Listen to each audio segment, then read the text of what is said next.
afraid of? Especially Christians. They talk about eternal life and they're worried about losing their stuff and their money. I don't get that at all. Because you don't take any of that stuff with you when you die. None of it.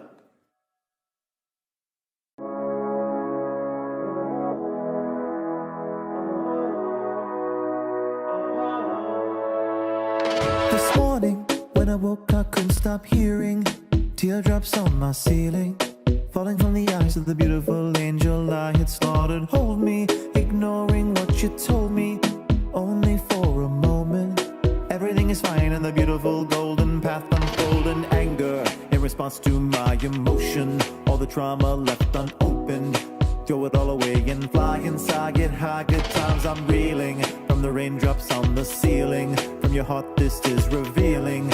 You wanna get away, you're bored into my what are you every so feeling. afraid of? Isn't that what life is made of? When you think about all you gave up, when you think about all the glamour and the money that they sold you, when the raindrops hit your ceiling, will you see a human being? Will you open your eyes or avoid the things this is revealing? I survived what they sent to destroy me, resurrected like a biblical story. They thought that it was the old me, but it ain't the old me, it's the bold me. I survived what they sent to destroy me, resurrected like a biblical story. They thought that it was the old me, but it ain't the old me, it's the bold me. Yeah, I'm looking dangerous now. Yeah, they're looking anxious now. Yeah, look at their faces now. Yeah, how did they make it out? Yeah, I had to break it. I'm talking that family curse. Everyone said I wouldn't make it, spoiler alert. Man, what are you so afraid of? Isn't that what life is made of? When you think about all you gave up, when you think about all the language and the bullshit that they sold you, when the teardrops hit your ceiling, will you see a human being? Will you open your eyes, avoid the pain? Girl, what are you so afraid? And what are you so afraid? And what are you so afraid? And what are you so afraid? What are you so afraid? And what are you so afraid? And what are you so afraid? And what are you so afraid? So what's holding you back? Fear. It's irrational. What are we actually afraid of? Especially Christians. They talk about eternal life and they're worried about losing their stuff and their money. I don't get that at all. Because you don't take any of that stuff with you when you die. None of it.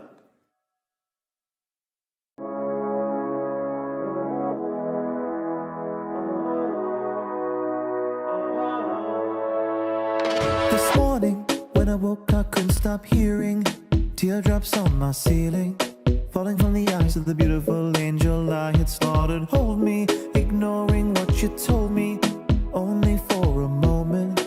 Everything is fine and the beautiful golden path unfolding. Anger in response to my emotion, all the trauma left unopened.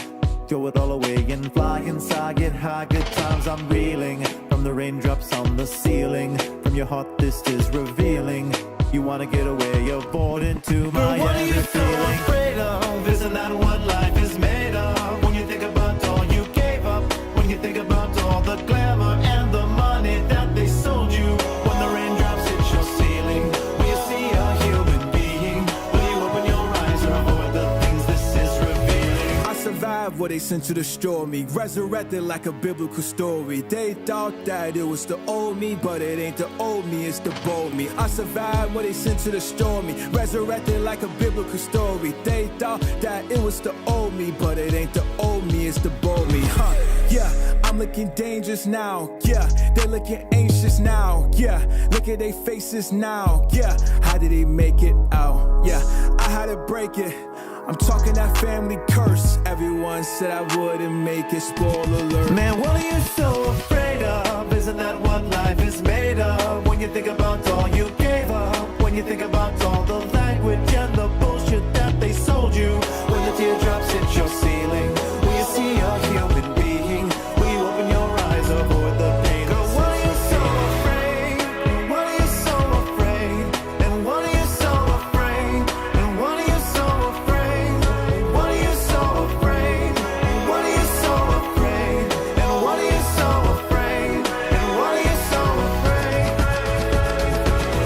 So what's holding you back? Fear. afraid of? Especially Christians. You talk about eternal life and they're worried about losing their stuff and their money. I don't get that at all. Because you don't take any of that stuff with you when you die. None of it.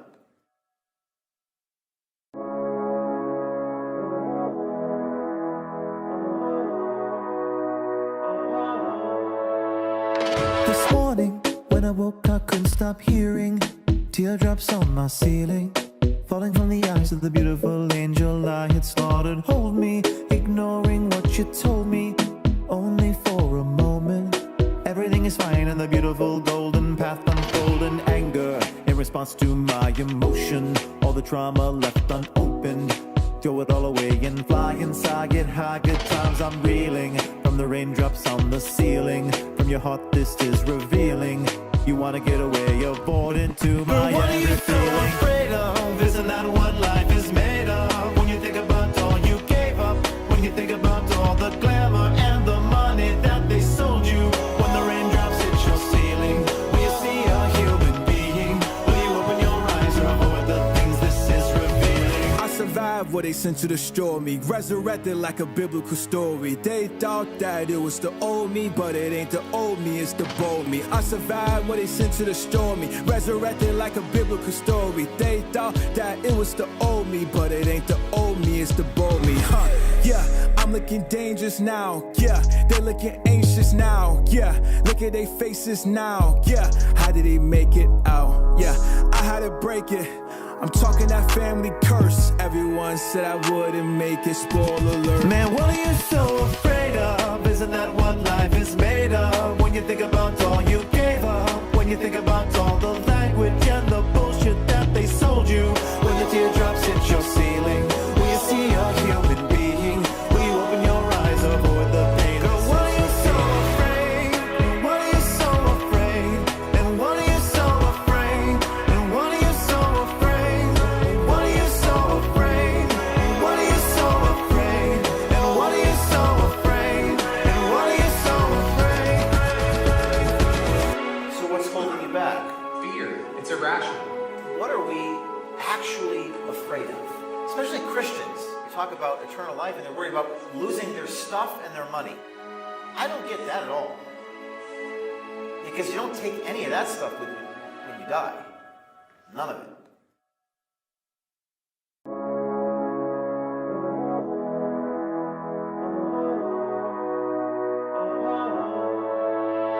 This morning, when I woke, I couldn't stop hearing teardrops on my ceiling, falling from the eyes of the beautiful angel I had slaughtered. Hold me, ignoring what you told me, only for a moment. Everything is fine and the beautiful golden path unfolding. Anger in response to my emotion, all the trauma left unopened. Throw it all away and fly inside, get high, good times. I'm reeling from the raindrops on the ceiling. From your heart this is revealing. You wanna get away, you're bored into my But what are you angry so feeling. afraid of? Isn't that what life is made of? When you think about all you gave up, when you think about all the glamour and the money that they sold you, when the raindrops hit your ceiling, will you see a human being? Will you open your eyes or avoid the things this is revealing? I survived what they sent to destroy me, resurrected like a biblical story. They thought that it was the old me, but it ain't the old me, it's the bold me. I survived what they sent to destroy me, resurrected like a biblical story. They thought that it was the old me, but it ain't the old me, it's the bold me. Yeah, I'm looking dangerous now. Yeah, they're looking anxious now. Yeah, look at their faces now. Yeah, how did they make it out? Yeah, I had to break it. I'm talking that family curse. Everyone said I wouldn't make it, spoiler alert. Man, what are you so afraid of? Isn't that what life is made of? When you think about all you gave up, when you think about all the language and the bullshit that they sold you, when the teardrops hit your ceiling, will you see a human being? Will you open your eyes, avoid the pain? Girl, what are you so afraid? What are you so afraid? And what are you so afraid? And what are you so afraid? What are you so afraid? What are you so afraid? And what are you so afraid? And what are you so afraid? So what's holding you back? Fear. It's irrational. What are we actually afraid of? especially Christians, talk about eternal life and they're worried about losing their stuff and their money. I don't get that at all. Because you don't take any of that stuff with you when you die. None of it.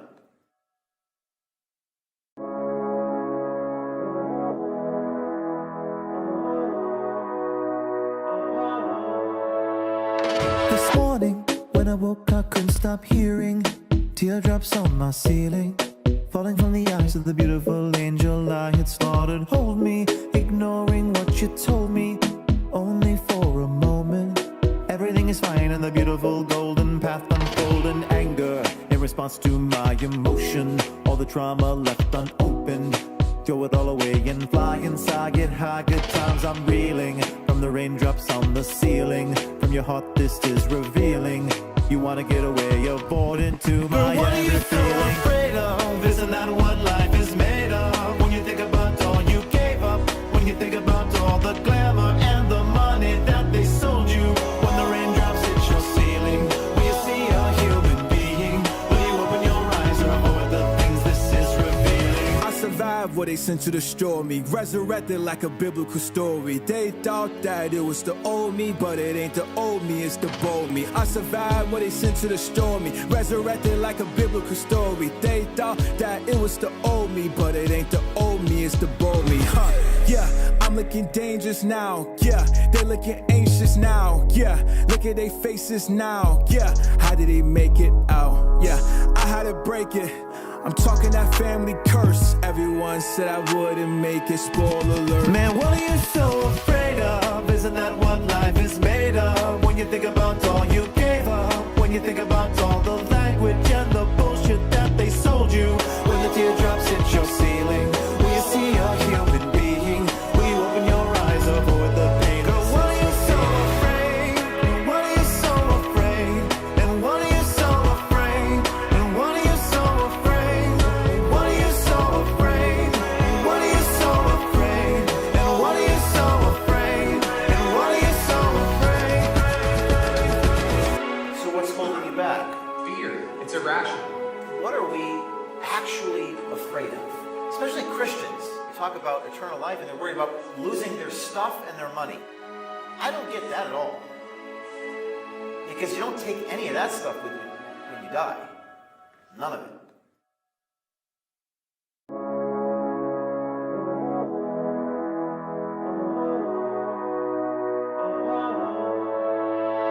This morning, when I woke, I couldn't stop hearing teardrops on my ceiling, falling from the eyes of the beautiful angel I had slaughtered. Hold me, ignoring what you told me, only for a moment. Everything is fine and the beautiful golden path unfolding. Anger in response to my emotion, all the trauma left unopened. Throw it all away and fly inside, get high, good times I'm reeling from the raindrops on the ceiling. From your heart this is revealing. You wanna get away, you're bored into my What are you so feeling. afraid of? Isn't that what life is made of? When you think about all you gave up, when you think about all the glamour and the money that they sold you, when the raindrops hit your ceiling, will you see a human being? Will you open your eyes and avoid the things this is revealing? I survived what they sent to destroy me, resurrected like a biblical story. They thought that it was the old me, but it ain't the old me, it's the bold me. I survived what they sent to destroy me, resurrected like a biblical story. They thought that it was the old me, but it ain't the old me, it's the bold me. Yeah, I'm looking dangerous now. Yeah, they're looking anxious now. Yeah, look at their faces now. Yeah, how did they make it out? Yeah, I had to break it. I'm talking that family curse. Everyone said I wouldn't make it, spoiler alert. Man, what are you so afraid of? Isn't that what life is made of? When you think about all you gave up, when you think about all the language and the bullshit that they sold you, when the teardrops hit your ceiling, will you see a human being? Will you open your eyes, avoid the pain? Girl, what are you so afraid? And what are you so afraid? And what are you so afraid? And what are you so afraid? What are you so afraid? What are you so afraid? And what are you so afraid? And what are you so afraid? So what's holding you back? Fear. It's irrational. What are we actually afraid of? especially Christians, talk about eternal life and they're worried about losing their stuff and their money. I don't get that at all. Because you don't take any of that stuff with you when you die. None of it.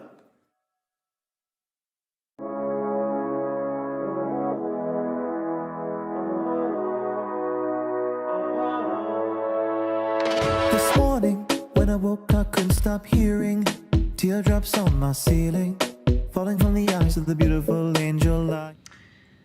Hello, everyone, and we are live from West Palm Beach, Florida. Welcome to the episode of My Price is My Life, brought to you by our sponsors at American Independence Gold.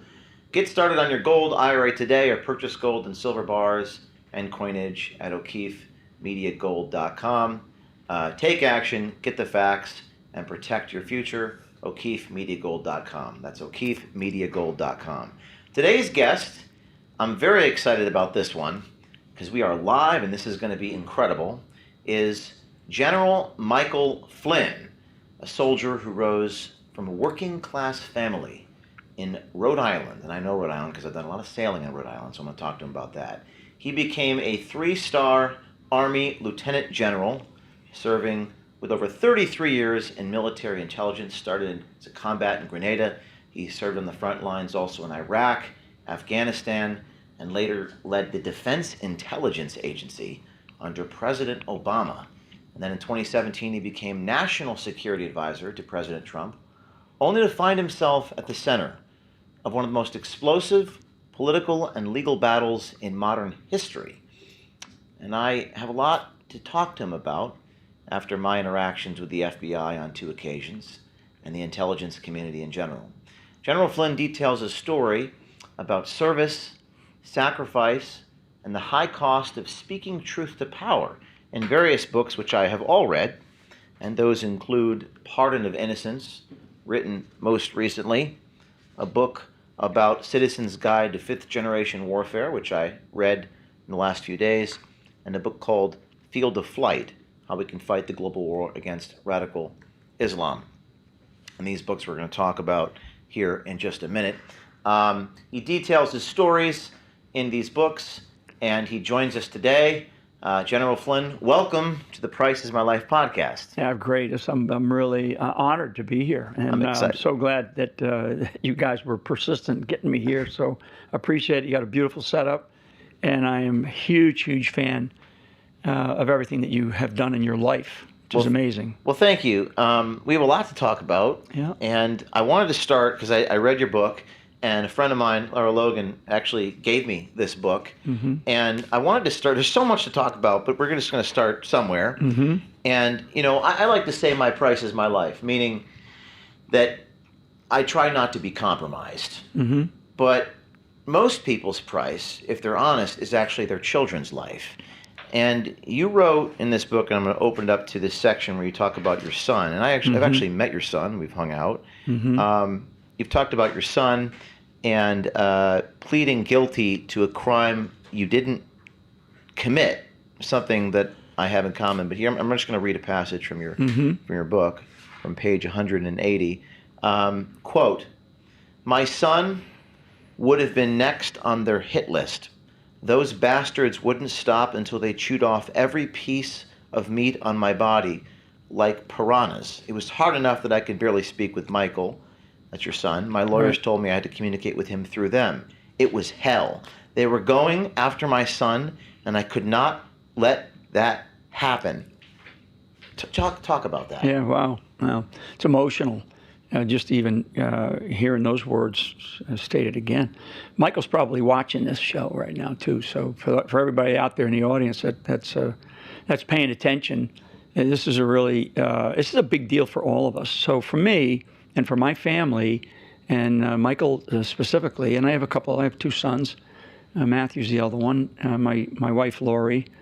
Michael has had experiences with mental health issues, you know, for a long period of his life, and so as I was going through this hell with the FBI, the Department of Justice, the Mueller investigation team, finding myself in a place where I was kind of alone on an island, and I felt like I knew that I hadn't done anything wrong, despite what they're going after you for, what they're telling you, and what the media is shouting to the hills about.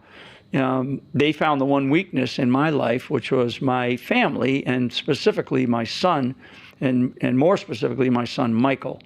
And Michael and I have, obviously father-son relationship. We worked together very closely prior to this mess that these people caused our whole country to go through.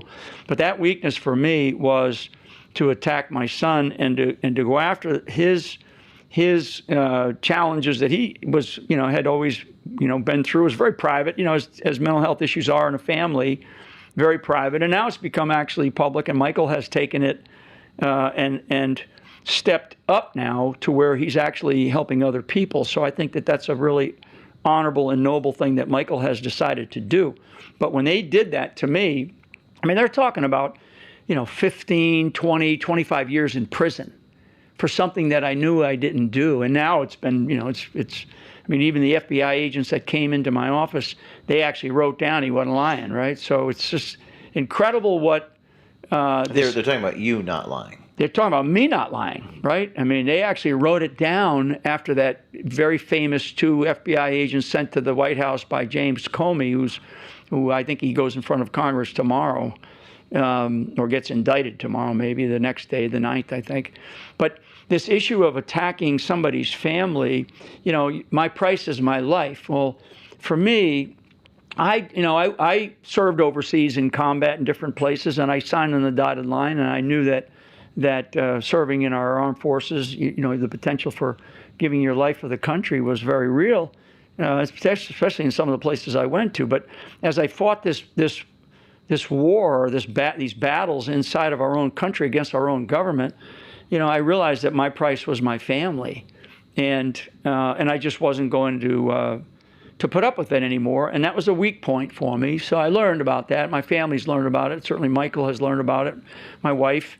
And I would just say that for anybody that's out there, and there's a lot of people that go through this, a lot of people who make decisions based on the challenges that they face with a variety of things. Some people do it because they're going to lose their job. They do it because they're going to lose, their name's going to be in the media. That I didn't care about. What I cared about was my family. And I just, at that moment when that happened, and they came to me and they actually told me that this is what was going to happen. They are not only going to charge you, they're going to drag your son into this. Who's they? They being my lawyers and the prosecution team of the Mueller investigation. So they actually said, here's what's going to happen.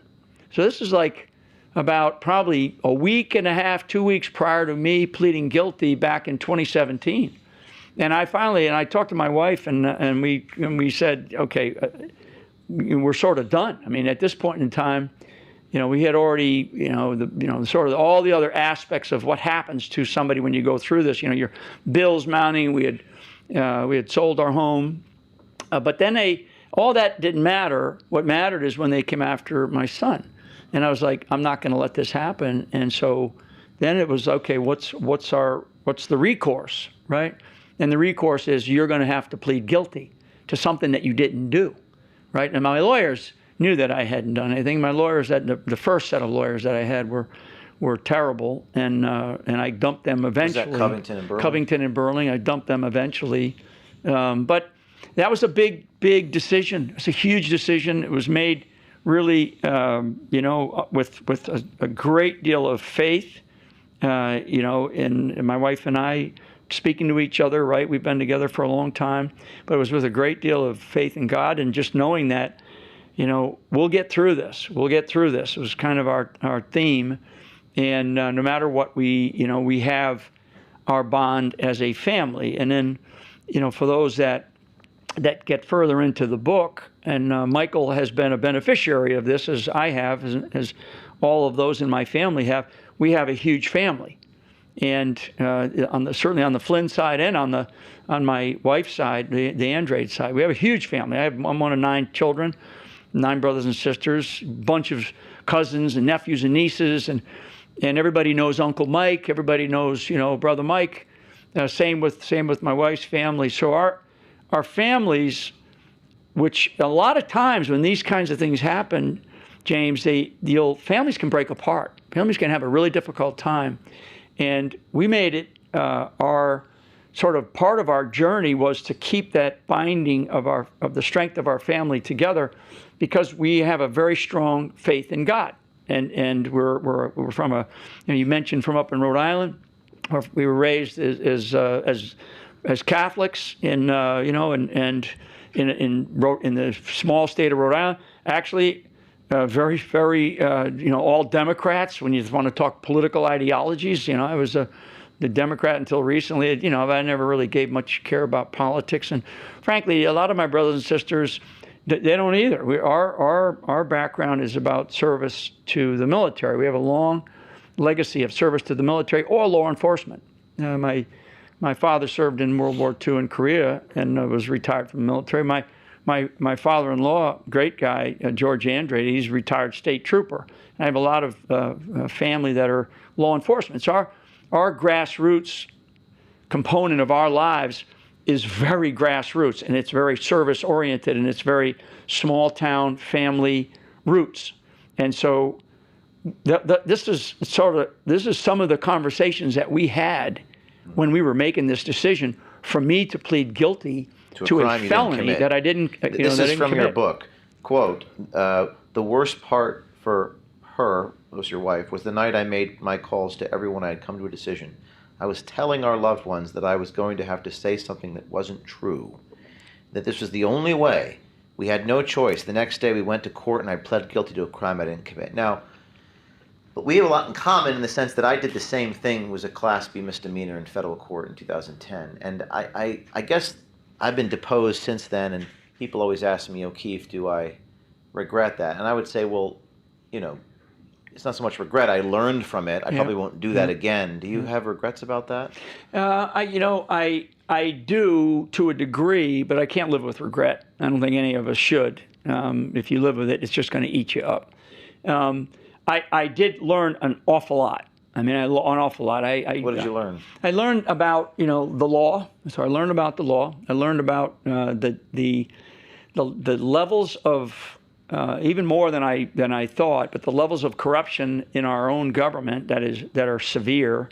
I learned about the sort of the traitorous networks that do exist inside of elements of our national security state. That's very real. I've learned to use discernment more than judgment, I think, and I think that discernment is something that I didn't think about a lot prior to all this. And I think discernment it's people go discernment, judgment, they're different. So I've learned a lot about discernment and really thinking through what it is that we're facing. And there's a strategic thing that we're facing. We maybe can talk about some of that. And certainly the things that you face as families. One of the outcomes of this was I began to have a conversation with the American people during this period of time. So for these 3 or 4 years that I was going through this just absolute hell, this persecution for no reason other than they were trying to undermine and usurp a duly elected president, President Trump, and take the country down a very dangerous path. I started having this conversation with the American people. And actually, the American people engaged me first. And how that came about was my sister Barbara was helping us out, again, family coming together to figure out how to get through this mess. And my sister Barbara became she was kind of our legal defense fund guru. She at the time, we were living in Rhode Island. She at the time was living out in California. And so she became this legal defense guru to kind of help us manage. And she started sending me these boxes of letters that people were sending to her with a small check, right? Or in some cases, a couple of dollars and some change. It was fascinating. But they were all with short letters. Some of them were long letters. And the first box that she sent me, and she said, "Michael, I'm going to send you these things. You're not going to believe it." She read them all, and she and she was great. And she goes, you got to read these letters. So I started to read them, my wife and I, at home, and they were letters to me, and people were telling me about the challenges that they were facing in their own lives against a weaponized government. Some of it was local, some of it was state level, but a lot of it was federal level. I mean, people, and they were giving me their cases, their federal cases. They were giving me these, just bleeding their hearts out to me about what was happening to them, and could I help them? And here I am in the midst of fighting Your own wars. my own wars, boy, big time, and trying to be a cooperative witness at the time, because they were really trying to get me to turn on President Trump. I went through 19 different interviews with the Mueller investigation team, which I don't think I've ever mentioned that. I'm not even sure I've ever written about that, to be honest with you. So maybe that's new. Interviews with the Mueller investigation team, where I met with Mueller. I met with Andrew Weissman. I met What was that like? Meeting with Mueller? I'll talk about that. But those letters were heartbreaking. They brought me and my wife to tears. They were letters that were trying to bring joy to our lives. Most of them, I'd say 75, 80% of them had some sort of a faith-based message. The one that I've always remembered is one of the first ones that I've gotten from a woman who was describing where I was. And she put it in a way, and she made the analogy of where America was at. And I've used this in many times when I've spoken to different groups of people, and it's the whole Psalm 23. And yea, that I walk through the valley of the shadow of death, I will fear no evil, for thou art with me, right? And she described that I was in that valley. She was telling me, this is where I think you are, and trust in the Lord that things are going to be okay. But then she went on in her letter to say that she believed that this is where the nation was at. This is where our country was at. We were not on the precipice of collapsing as a constitutional republic. We were actually already in a place of darkness, and that unless we figured out a way out of it, our country was going to continue down this dark path and stay in that valley of the shadow of death. And what I learned from it, and now back to the comment that you made earlier about what do you learn. One of the things that I learned is that you can actually come out of this valley. You can actually get out of the valley of the shadow of death by things that you have done in your life and what you're doing in your efforts, and that is to fight for the truth. Right? We have to stick together. We have to understand what is it that we're facing, because today we're facing a lot of different things, and deception, propaganda, covert operations directed against us by our own government. The letters, though, and I appreciate the fact that you had spoken to me earlier about the different books that you read that I've written. 50,000 letters, was it? Something like 100,000. So over 100,000. You wrote. I think you wrote that you wrote 50,000 letters back. So I got that first batch. Like you hand wrote. I hand wrote them. And when I'm going around the country, people will come up to me and they'll bring the letter. They'll go, "Do you remember writing this?" And I'll like, "Oh my God." Did you address their specific issues, or did you write them a general gratitude? Or sometimes I would generally say thank you for your support and generosity and your kindness, but sometimes I would write like a long letter back, addressing whatever their issue was. And in some cases, I would address things like, they were telling me what their problem was, and I would try to give them some ideas about where to go. How to solve the problem. I mean, I'm not a lawyer. I'm not at the time I was facing my own persecution, but I felt compelled because, that's my way. I mean, people do that with us all the time. We get 100 tips a day. Please come to Wichita to expose my municipal government, and we can't possibly help all these people. So maybe they just felt good hearing from you. Yeah, and I know that they did because they would write back, and in many cases, I still to this day, some I have as pen pals, and I love that because I know in a couple of examples they're older people, and they're probably alone, and they're probably watching things going on television, or they still get a newspaper delivered to their door maybe, and they still confide in me the things that I actually, some of them I've actually reached out to verbally, and I've spoken to them. I would call them up. So many fascinating stories. One of them I spoke to this morning. Actually, I spoke to a gentleman this morning. These are all letters that you wrote. These not are letters. Emails. Yep. Not emails. These are letters, and I hand wrote over 100,000 Takes a long time. No, it's like but it was like, for me, it was it allowed me to give something back to something that I felt like, I felt like these people were these represented. They didn't represent just those few, 100,000. These people represented the millions and millions of Americans in this country that all feel the same way that and what I was going through and what my family was going through.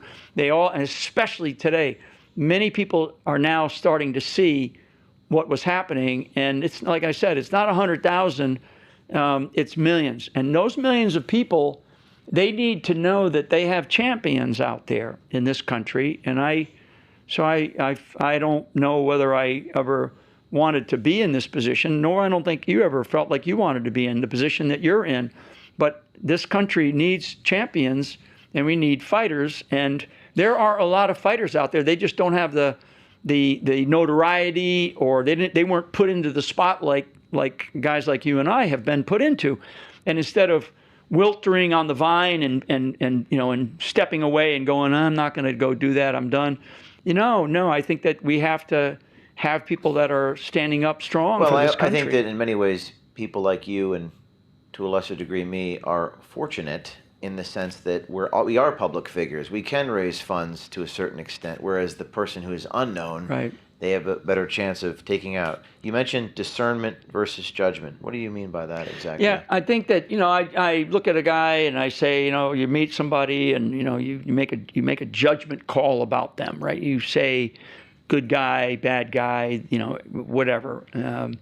I think discernment to me is actually much deeper, and it takes more time to really step back and think about what it is that you are about to make a decision about.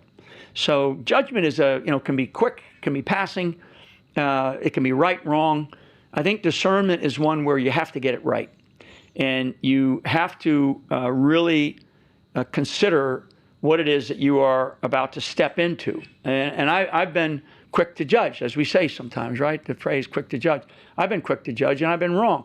I will tell you that my gut, my instincts, if I haven't followed them later on, I say, God, I should have followed my gut on that, because that was my gut told me this, and but I didn't do it. So I made an incorrect judgment. Whereas discernment, if I give much more thought to some issue, which to me is much more powerful, that's really where I think discernment kicks in. Discernment, I'm the same way. I pray for discernment after what I have been through. But it's almost going back to the prices of my life and your family. One guy asked me yesterday, James, how do you trust anybody when you have the entire force of the we'll get into this later, but the deep state, the administrative state, the big pharma companies are coming down on you, and they'll leverage any weakness of any man that stands beside you. How do you, what type of people can you find around you? Yeah. Perfect angels? How do you deal with that? Yeah. Well, number one, I think for me is family. Family. Family's for sure, because I come from a big family, and like I've said, and our family was raised as a very tough. Well, let's talk about that. Yeah, Let's talk about I got this book here. Yeah. I was most interested in the details about your upbringing. Rhode Island, which is just north of Middletown, was it? Right. Which is Rhode just Island, north of. I always say Rhode Island is the smallest state in the Union. It's a 1-hour drive, but it's got 400 miles of coastline. Newport, Middletown area. Newport's the more well-known area of Rhode Island. Of course, Providence is. Middletown is just north of Newport. Right. And you're a hectic family of 11. Mm-hmm. This is from your book, The Field of Flight. Mm-hmm. Quote, "It was the turmoil and my own dangerous behavior as an adolescent that led me to my ability to get inside our enemies' heads." Mm-hmm. Turmoil in the home amongst all the people. Yeah, turmoil in the home, turmoil in my neighborhood where I grew up with the group of kids that I grew up with. we're sort of ruffians. All athletes, all played sports at some level.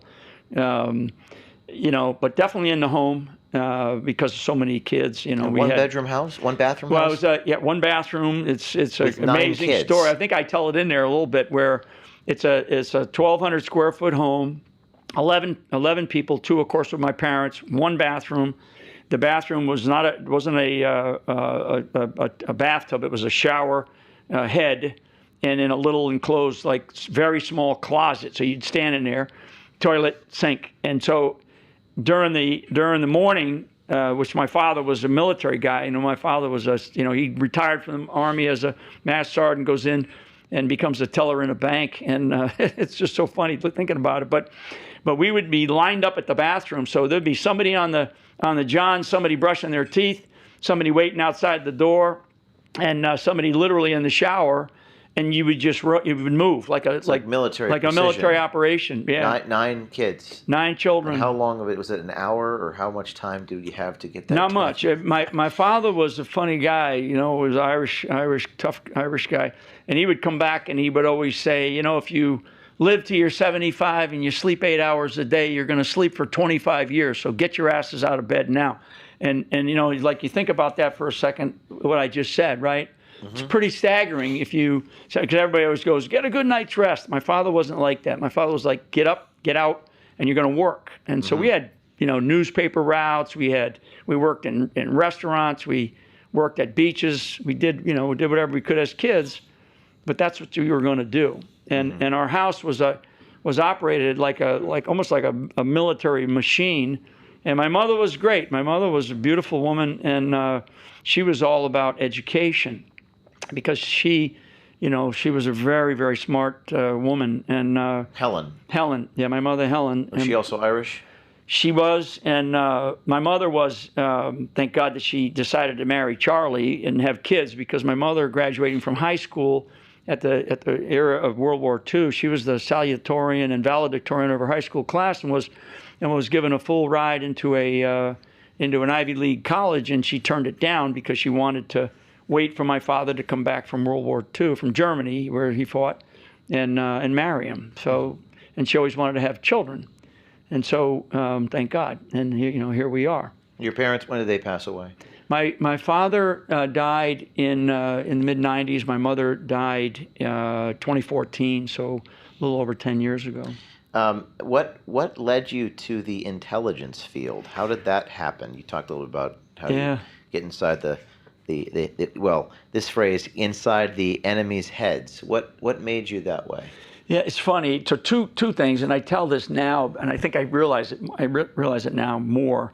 But when my mother was very, very religious, wonderful woman. She named us all after saints. Okay, so I'll just tell this story because I didn't know it at the time, and I certainly didn't know it as a child growing up.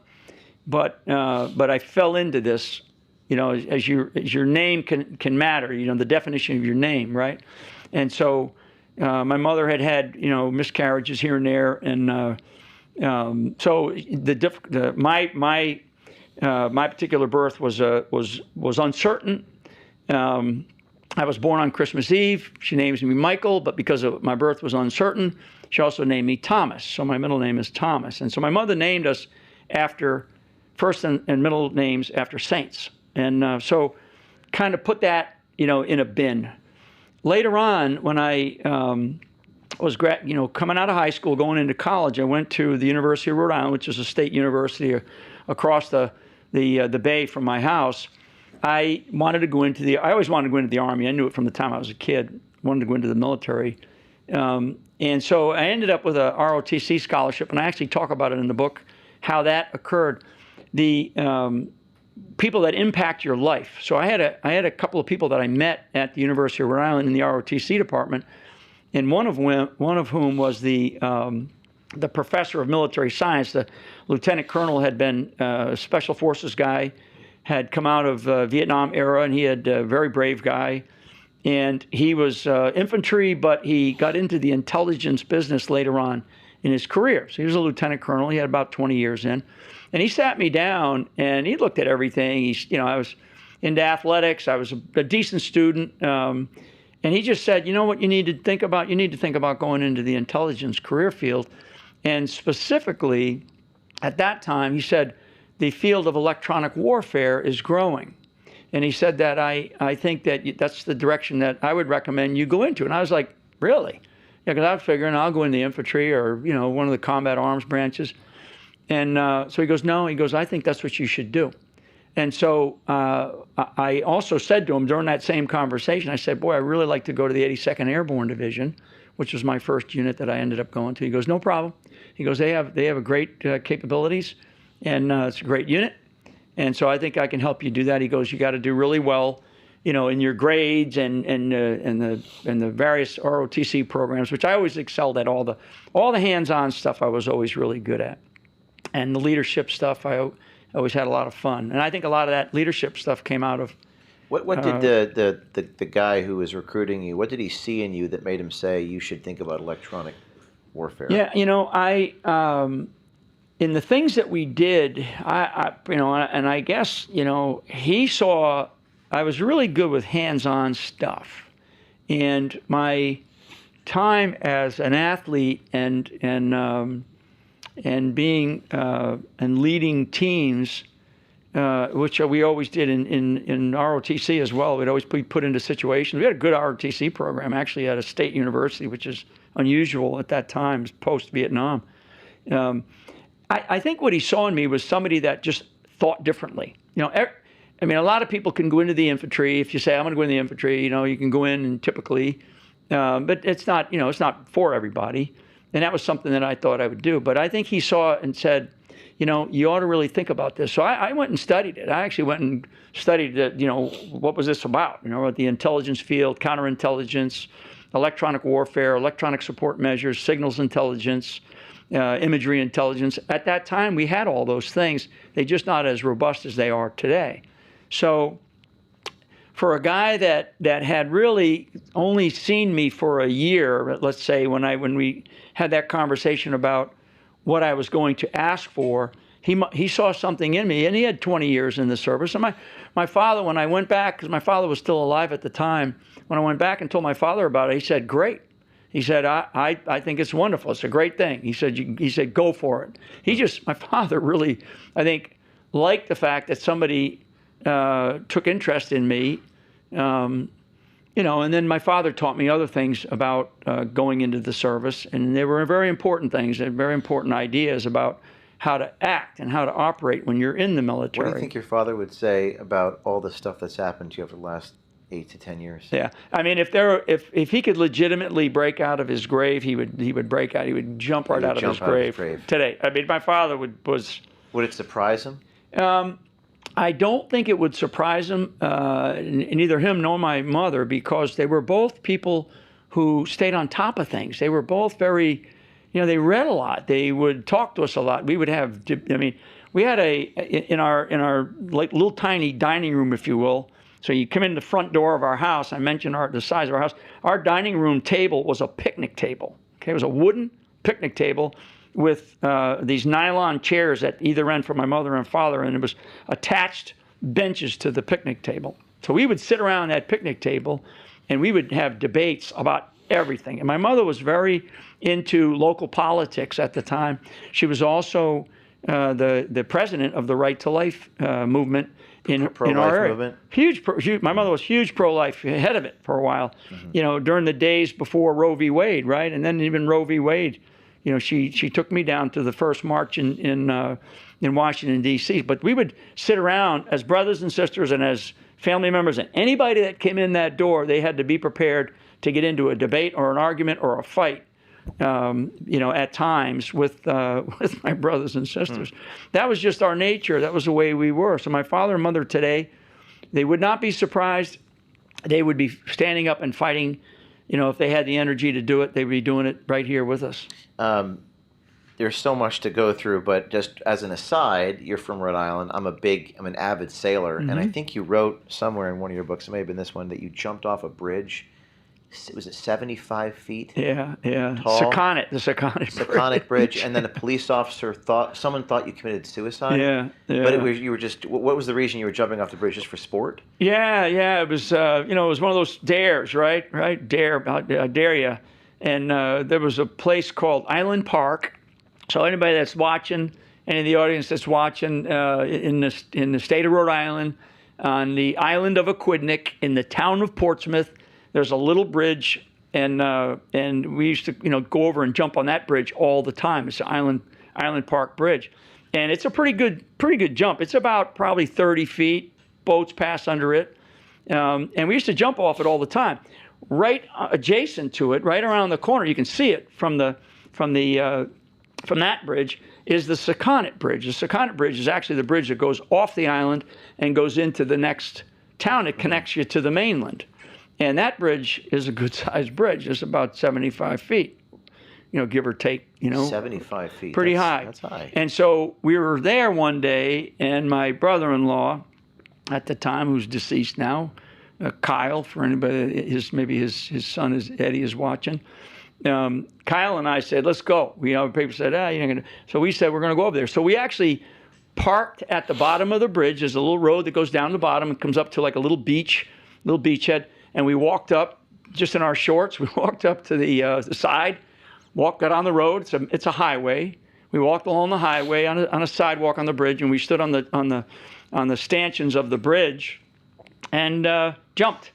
And we generally knew how deep it was because big boats passed. And currents go through there. Currents go through there. Big boats pass through there. So it's a pretty, the depth of that area is pretty good depth. And so took a leap. And both of us were strong at the time, and made it. And so what happened was somebody reported us for jumping off the bridge, thinking that hey, these guys, I think these people are committing suicide.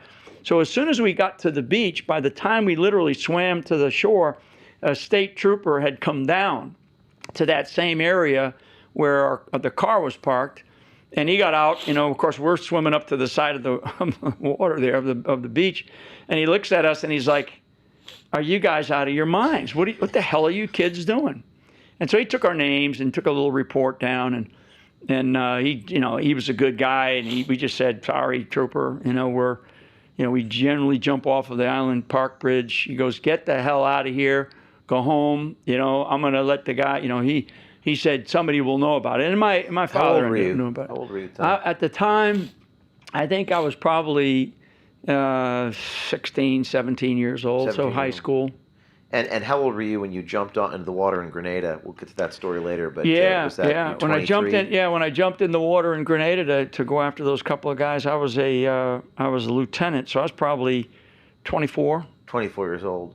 We'll get to that here. We're going to take a break in a minute, but I've sailed those waters. Block Island. Yeah. You spent a lot of time on Block Island. Absolutely. Take that surfed ferry over in Block Island. Yep. Point Judith. Yep. The new harbor, the old harbor. Yep. I've sailed the Block Island. A lot of fog coming in on my sailboat, but coming around that Point Judith, point of refuge, is it? Right. Spent a lot of time, and that you're a water person. Big time. I grew up on an island generally, and I write about my mom teaching us all how to swim. It's like you were going to learn how to swim before you maybe ate, but you're going to learn how to swim before you walk. And my mom used to have a unique way of teaching us how to swim, which is, as babies, she'd dump us in the pool, and you'd have to come up, right? And then she would be there to, of course, yank you up if you didn't make it, but generally you'd make it up. And then after a bit, you'd learn how to swim. And I think as each child grew up, the next children would teach each other and help each other, but we all learned how to swim. We're going to take a quick break. We'll be back in a few minutes, and we're going to talk about Grenada and then to present day. We're standing up to the powers that tried to discredit us, silence us, smear us, raid us, and throw us in jail. They've awakened a sleeping giant. We're building a movement of transparency and accountability in both the public and private sectors, because we run from nothing, we hide from nothing. And when you join and get your full access pass, you fuel a movement for truth. We are the media now.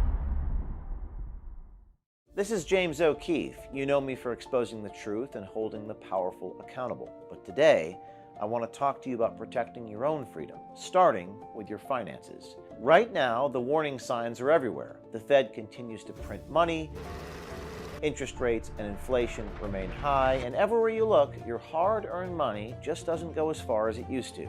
That's not your imagination. It's today's reality. If central banks are loading up on gold, why not you? That's why I've now partnered with American Independence Gold. They're veteran-owned, and proceeds from every sale go to Tunnel to Towers, supporting our first responders and heroes. And listen, right now, the first 50 customers get a $1,000 credit towards their account. That's right, $1,000 to help you get started protecting your wealth with real, physical gold.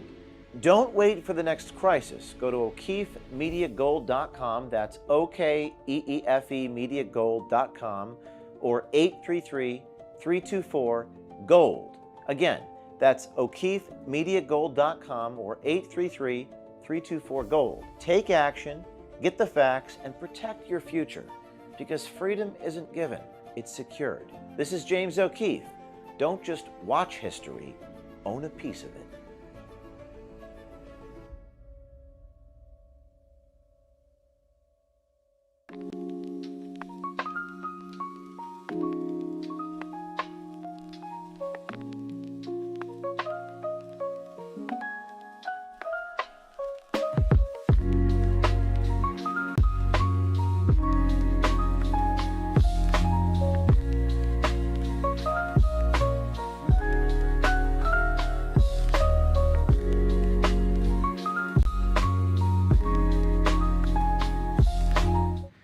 All right, we are back at the Price is My Life podcast with General Michael Flynn, talking about his upbringing, and now we're going to talk about Grenada for a minute. I was reading about the book. I was reading The Field of Flight, and you went to Grenada, your first combat operation. How many combat things have you done? Just sort of list them. Over the years, I would say in some type of capacity. Close to 5 years, maybe over 5 years. And just to give the audience some context, so 5 years of combat experience in my 33 years of military service. Give the audience some context for what Grenada was about and why we went there. Yeah, Grenada was essentially the takeover by Cuban elements, Cuban communists, of the island of Grenada, and there was U.S. students there. There was a university there. But it was this sort of the communist presence in Caribbean nations that the United States political leaders at the time did not want. Reagan was the president, and it was wherever they tried to pressure or place Cuban presence or communist presence on some of these islands. I think the Reagan administration was, we're not going to have that. So I was part of an effort. I was in the 82nd Airborne Division at the time, as a young officer. And the 82nd parts of it were deployed there. So I read a quote in your book which resonated with me, because I do want to get to the mind control and to the fifth generation warfare, and obviously your whole life in 2017. We could spend an hour on any one of these items, but we have only an hour and a half left. And I just thought that was interesting, which is what you said, like the Soviets. I don't even know how to pronounce Grenadian. Is that correct? Grenadian. Right. Grenadians. The yeah. Grenadian communists were confident of their ultimate victory. They were confident of their ultimate victory. The laws of history guaranteed it, and they wanted to be sure that their part in the story was properly told. And I underline that because I felt that there's another book by Douglas Hyde called Dedication and Leadership, where it's almost like sometimes these communists are more devout than even Christians are. And I just wanted to get your perspective on that. Well, when you're devout to a non-deity, okay. So as a Christian, you're devout. Your devotion should be to God, and there's all the mysteries that go with that. But as a communist, your devotion is to like your government, your whatever that cause is, right? And they're zealots actually, and zealot is actually an old tribe, but it's so much different. It's so much different. It's hard for a lot of people to understand And what's really hard, and as I describe it in that book, Field of Fight, it was about that time, and that was 1983, and here we are, whatever that number is, 40 years later, 50 years later, 40 years later in 2025, and we have that same zealotry, that same devotion by elements inside of our own country, and very specifically inside of our own federal government for sure, and other aspects of our government. So this devotion to a cause that is not a devotion to the deity that I believe in, which is God Almighty, then it's it's something that's hard for people to understand. And I've had the ability and honor, really the privilege, I guess, if you say service to country. I had the privilege to be able to interview, participate in interrogations of some of these people, and try to understand where's your head at, right? Why is it that you believe so intensely in what your cause is? And it's hard for people to understand that. What did you learn doing Well, that? I mean, when you think about somebody, I mean, I'm willing to give, and I was willing to give my life for my country, right? And for the person on my left or my right, or my family back home, for my freedoms, to protect our freedoms. These are people that are willing to give they will give up their life for something totally different. And you think about someone who puts on a suicide vest and will go blow up, or drive a car into a group of people, of children and women or shoppers, right? And you think that's unnatural. It's inhuman. It's evil. And I do think that we are now seeing it in our country. Then, at that time, it began the rise of this insidiousness in 1983, and Reagan was the one, obviously, that said, in a speech, we're one generation away from losing all of our freedoms. He said it after that, but we're not one generation away anymore, folks, right? We're like one presidency away. We're one, we're one event away, possibly. So I think that where we are, where I learned there, in in that particular statement that you make, is, and I have faced not just those types of communists on the battlefield, but also radicalized Islamists on the battlefield in other parts of the world. Let's talk about. We got so much to get through. Yeah. Iraq and Afghanistan, you revolutionized intelligence gathering by insisting on real-time data sharing across military branches and my production team. I think we got some photos. This is from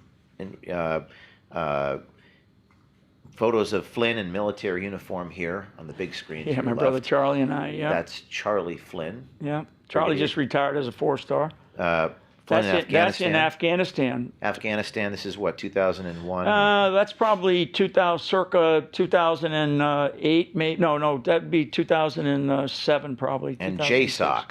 Right. Your JSOC career. Right, Joint Special Operations Command. That's me and my brother Charlie in the operations center in Afghanistan, in Kabul. That's probably 2008 time frame, maybe 2007, right? You were appointed director of the DIA, that's right. the intelligence agency, in 2012 by President Obama. How did that work? I'm just right. curious. Well, how does it work to be appointed to that? Yeah, that's Did President Obama reach out to you? Yeah, how does that work? And that's good. That picture right there that you just showed, that's the one that was on the cover. That back up on the screen, cover of Rolling Stone. That was in Stanley McChrystal. Yeah, it was with. That was the 2010 article written by right. Michael Hastings. Right. So how do you get picked for some of these jobs? I actually got picked for 2 critical jobs and appointed by Barack Obama. How you get chosen for those, and the first one was Assistant Director of National Intelligence, and I served at the highest level there of the intelligence community. And then, of course, the next one was the Director of Defense Intelligence Agency, which is one of the largest intelligence agencies in the world. So how you get picked is, your performance, your network, the people that you worked for over the years. And I remember in August of 2010. So August of 2010, I got a phone call from none other than James Clapper. Okay. That's the guy who lied under oath. Totally. About And the a couple of times, searches and actually. seizures. Yeah, and he was a very, Clapper, I just can't, today, anyway, we'll talk about him maybe.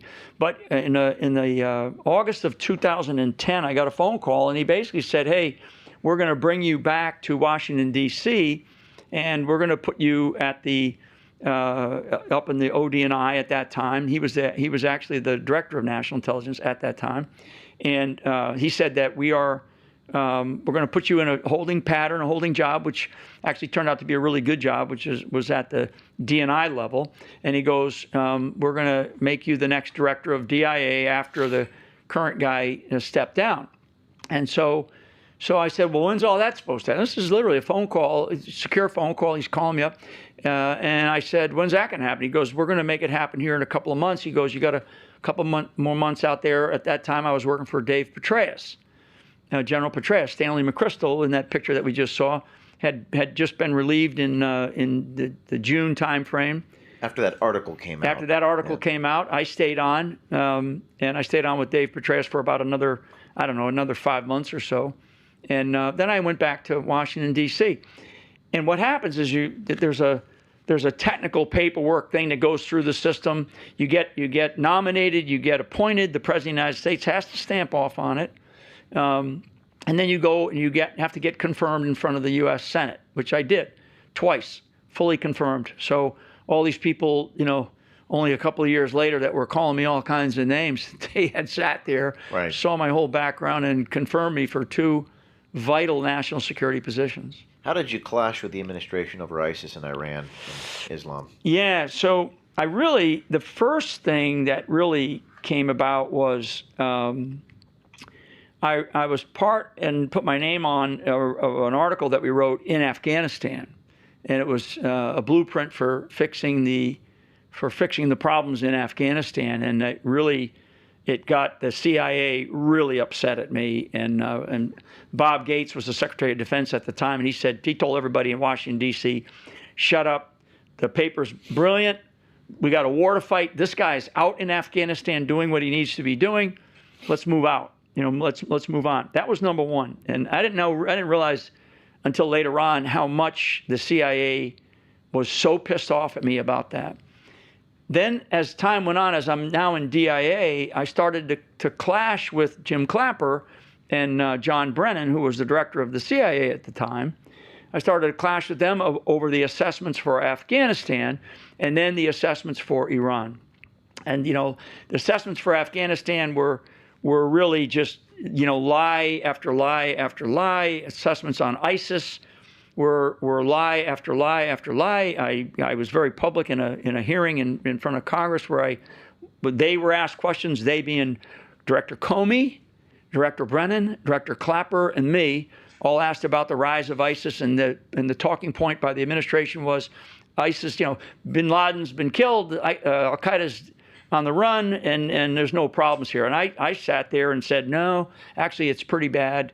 And they're now in about 24 or 25 countries. So that was number two. The third point was the Iran and the Iran nuclear weapons program that the Obama administration was promoting. And I was against it in uniform. I didn't come out publicly and say anything. I was very, chain of command guy. And I let it be known, and then I was let go. And you were let go. I was let go from DIA probably a year. Because of this. Because of the tension. Behavior. Because I wasn't going to buy their bullshit, right? And they're lying to the American people, and and they just wasn't going to do it. So I wasn't going to compromise myself. My producer is asking me to ask this question from one of our audiences. Do you think that that Clapper is a traitor? I think that Jim Clapper. Traitor. People need to look at the definition of it, but. Has he been a traitor to Mike Flynn? Speaking for myself, yes. Jim Clapper was an absolute traitor to me. Now, was he a traitor to the United States of America? I think it's sort of in the eye of the beholder. Did he participate in traitorous activities with Barack Obama and the whole affair, the whole Russiagate affair? Personally, I believe he did. I believe he did. When I saw him Clapper's the guy who put his hand on his brow when he was asked about whether we spy on Americans. Yeah, wittingly or unwittingly, right. and as a layman, you're an intelligence professional, but as a layman watching, I'm like, this is a pretty bad liar. That was one of the most egregious things I've ever seen. Yeah, he knew what was going on. I mean, so, a traitor during a time of war, it's like, and I'm not a legal person on it, so I'm going to caveat it, and I don't want to beat around the bush too much about it, but because it is a harsh word to use for somebody. I've been called a traitor 1,000 times. It is the one thing that I would tell, and I'd say to your audience, and I know that there's a lot of people watching. It's like, people have asked me about, well, don't you feel good about Comey being indicted? To me, James, it's absolutely heartbreaking that our country is in the place that it's in. It's heartbreaking because we, the people, have allowed it to get here. I mean, and again, sort of speaking for myself, do I want to have these guys who I knew I sat with many times? I ran a board with John Brennan, a counterintelligence board for 2 years with John Brennan. These people are snakes. They are subversives. They are. What motivates them? What motivates them is power and more of it, and what motivates them is an ability to control a direction that they want the United States to go. Now, is Jim Clapper part of that? He became part of it when he made the decision to stick with the Obama narrative, okay? And I can tell you, because I spoke to Jim Clapper in his office at the Director of National Intelligence level while I was the Director of DIA, and it was as the Obama administration was getting ready to go into its second term. I don't think I've ever told anybody this. That I said to Clapper, I said, he'd already had like 50 years in government service, right? Talk about a long-time bureaucrat. I said, why don't you just give it up? This is he and I having lunch in his office. And I said, why don't you just step down? You've had a great career. You've done all these wonderful things. And I said, don't you think it's time to step down? He says, well, the president's asked me to stay on. So Obama now, okay? Because he's getting ready to go into his second term. And to me, I said, well, that's your decision, obviously.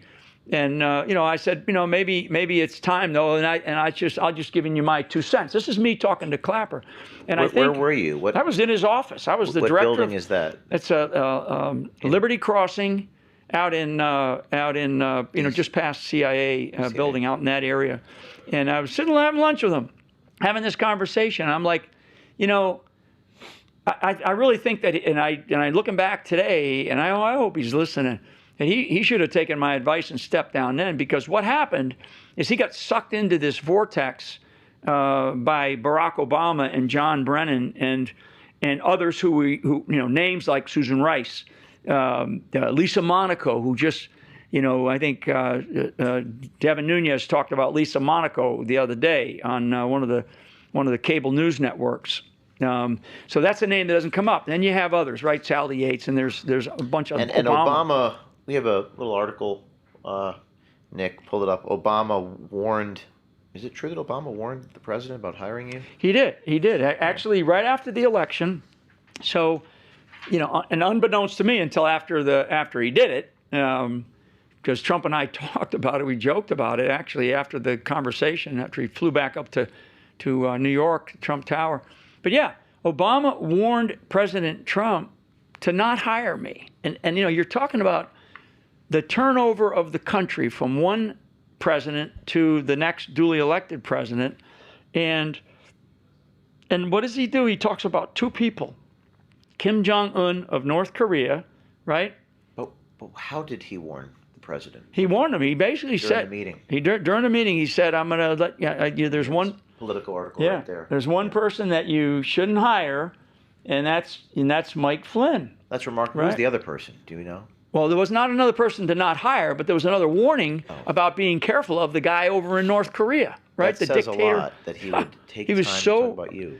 And you know something? Put that picture up for everybody to see, right? I know you're showing article. Yeah, that one. That picture of Obama. That son of a bitch. I've never met him. Never had a conversation with him. Okay. I'm not sure I've ever said that. I talk about it in some of the books I've written. Definitely in Pardon of Innocence. That SOB put me into two critical jobs, in the country. He appointed me. So there's nobody else can appoint in those jobs. He appointed me, fully confirmed by the United States Senate twice. And I was honest in my assessments instead of accepting the honesty for the assessments that I'm supposed to give as an intelligence professional. They wanted me to basically bow to their bullshit.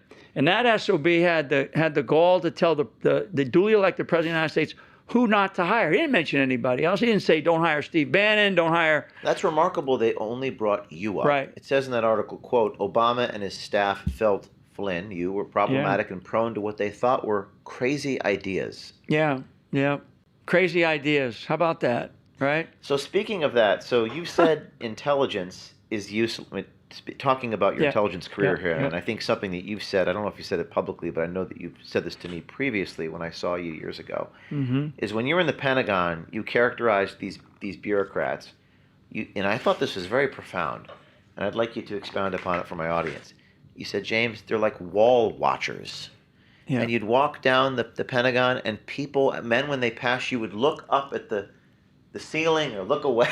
Look at the wall. Can you just describe that phenomenon? What that's about? Yeah, I was my first Pentagon job, just to be a little context, it wasn't until I was a 2-star in the military. So I didn't serve in the Pentagon, and I served out in the field, served in divisions and corps, and in the field, we call it, in the military. So my first job in the Pentagon was as a 2-star. I was the head of intelligence inside the Pentagon, working for the chairman of the Joint Chiefs. So a significant job.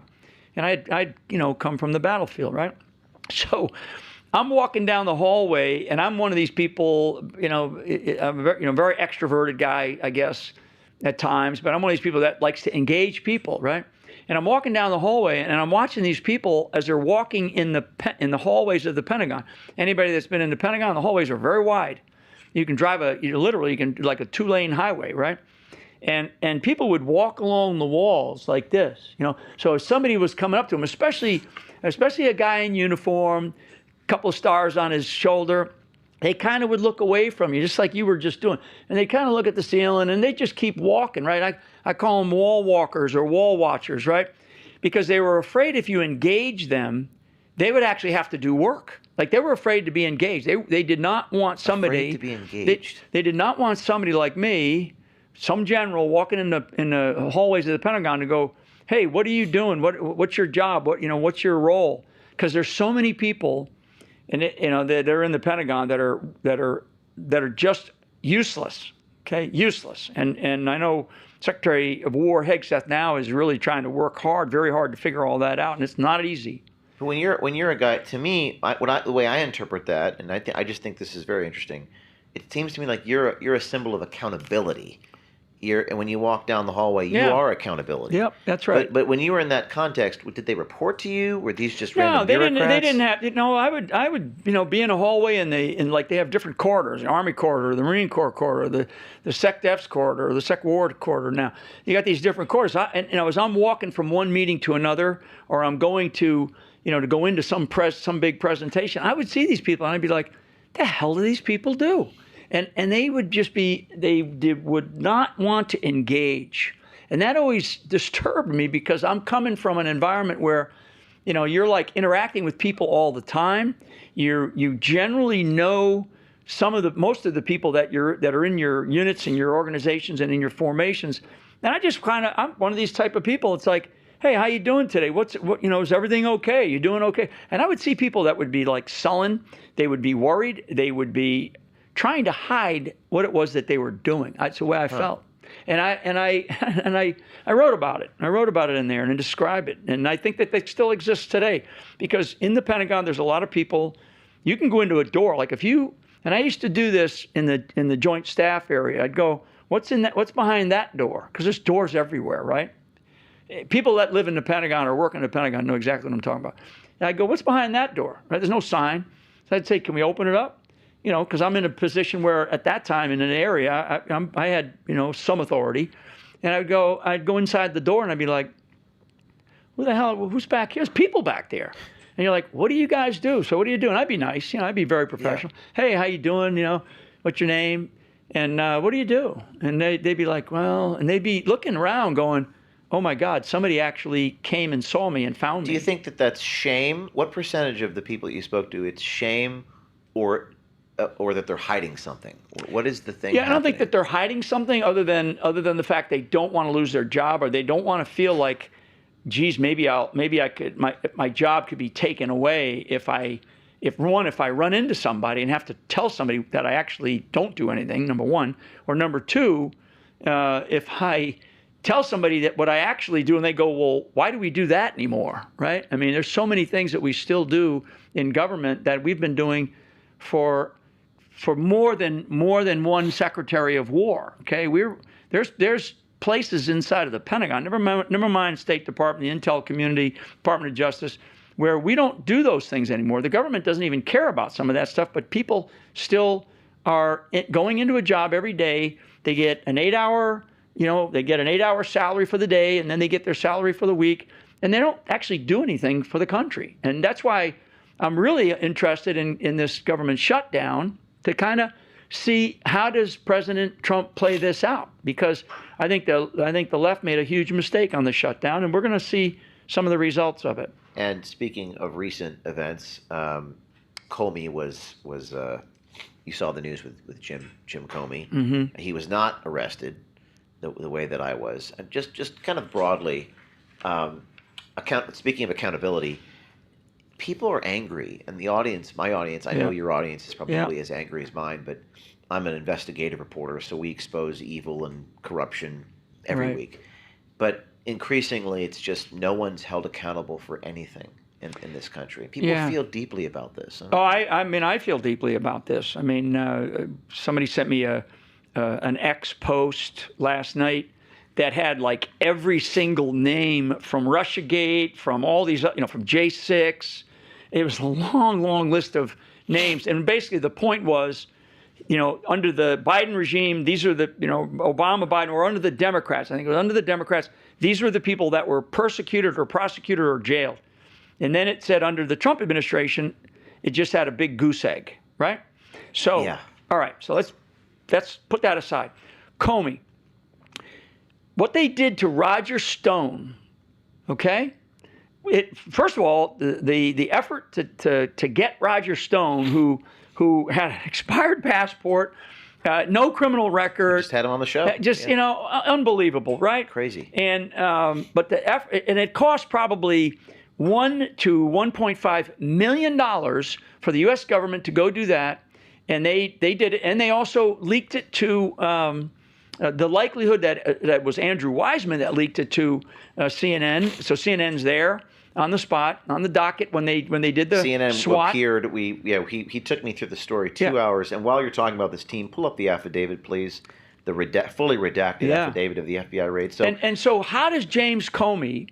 Why is it that the conservatives? Why is it that this Department of Justice doesn't look at that? I mean, you don't have to tell CNN or tell Fox News, but you should treat people like they treated us. Okay. But I think, General, what confuses my audience and people who are watching, and this isn't really directed at you. It's just a larger issue. Is that Trump is in charge, Bondi's in charge.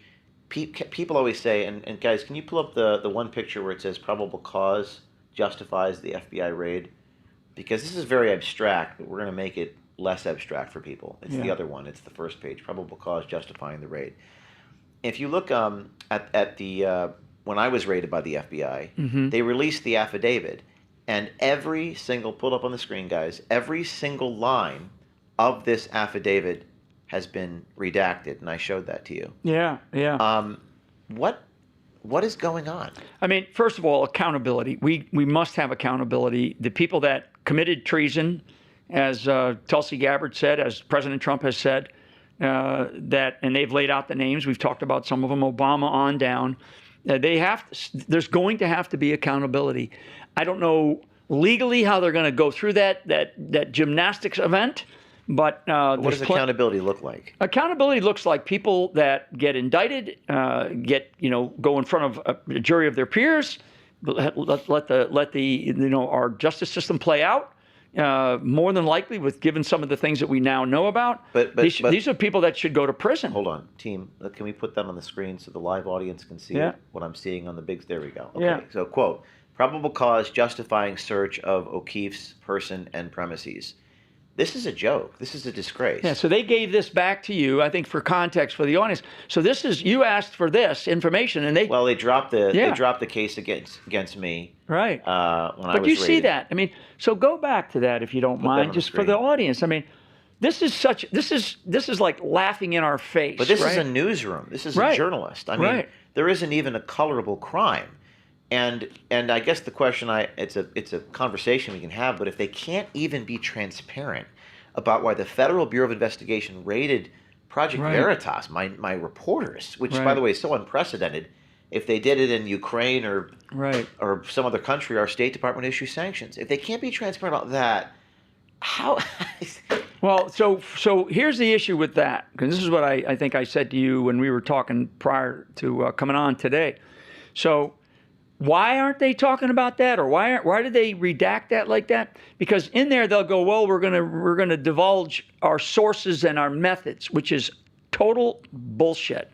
Okay, that is the big lie that the intelligence community and the people in the national security.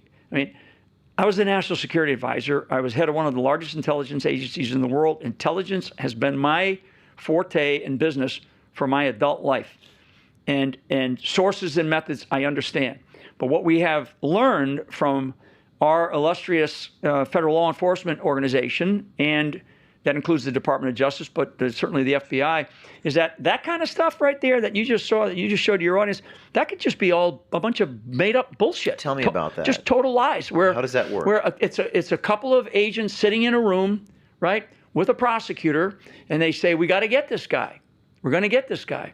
So let's come up with some sources. Maybe a source is the New York Times. Maybe a source is the Washington Post or some other, the Daily whatever, right? I mean, they will take a source and they'll go, well, multiple sources said. Those multiple sources could be their buddies in the media that said, oh, I heard this, I heard that. Those aren't sources. Those aren't vetted, what we would call bulletproof A1 sources, okay? For people that understand the world of intelligence, an A1 source is a bulletproof source. That means somebody who has given you a lot of good intelligence, a lot of good information in the past, and it's been vetted, and it's been used and applied and worked. These guys are making stuff up. So I'll bet you, underneath all that black redacted information is literally a bunch of lies that they're making up about you, and that's why they don't want to see it. Why isn't it? Why is it redacted? Why It's redacted because they don't want you to see it. Because this is not the top person. This is the mid-level. Yeah.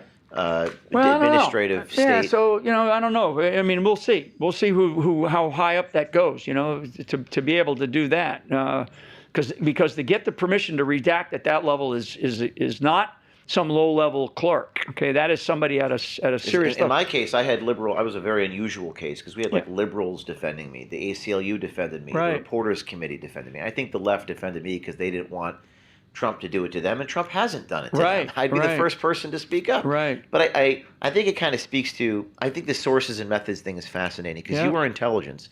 And I agree with you. I think that it's sources and methods. For example, if Ashley Biden, this is over the diary, the Biden's daughter's diary that someone sent to me. If Ashley Biden lied to the FBI, or if there was someone there they had trying to protect. Right. And I did speak to a source inside the White House who told me that there were probably confidential informants at my organization, or moles, or what have you. But it seems like this is something that's preventing people from getting the truth, is this idea of intelligence across the spectrum, sources and methods. We don't need to know, that let's say the source was Mike Flynn. We don't need to know it's Mike Flynn, but just could be like they've done in a lot of other redacted or other, Freedom of Information Act releases, where they redact the names of a particular person. They'll go source X or somebody Y, right? I mean, we don't need to know that. But what we want to know, we don't need to know that. The American people don't need to know that, because it doesn't matter unless that source lied, like in the case of a source for the FBI in Russiagate by the name of Halper. He lied and he got away with it, and they redacted his name throughout until recently when Tulsi Gabbard and Cash have released more files, and now we know it's this guy, I call him the Walrus Halper, and so we don't need to know that. But the other information, because what they're doing is they're going after an investigative journalist, right? This is dangerous. So this isn't scary. It's not just going after Mike Flynn, who said something off the wall. It's going after a journalist, like you've seen this around the world. I mean, Tommy Robinson's another one.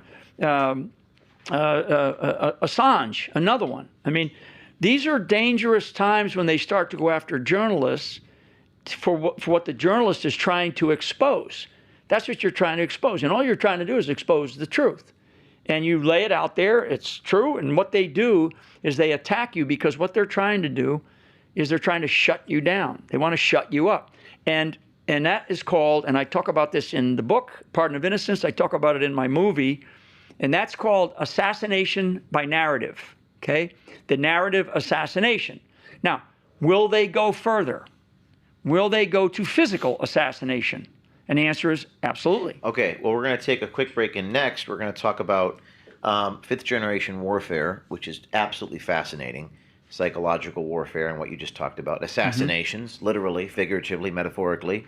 So we'll be back in a couple minutes with General Michael Flynn, and then we'll get to your questions after another 45 minutes. We're standing up to the powers that tried to discredit us, silence us, smear us, raid us, and throw us in jail.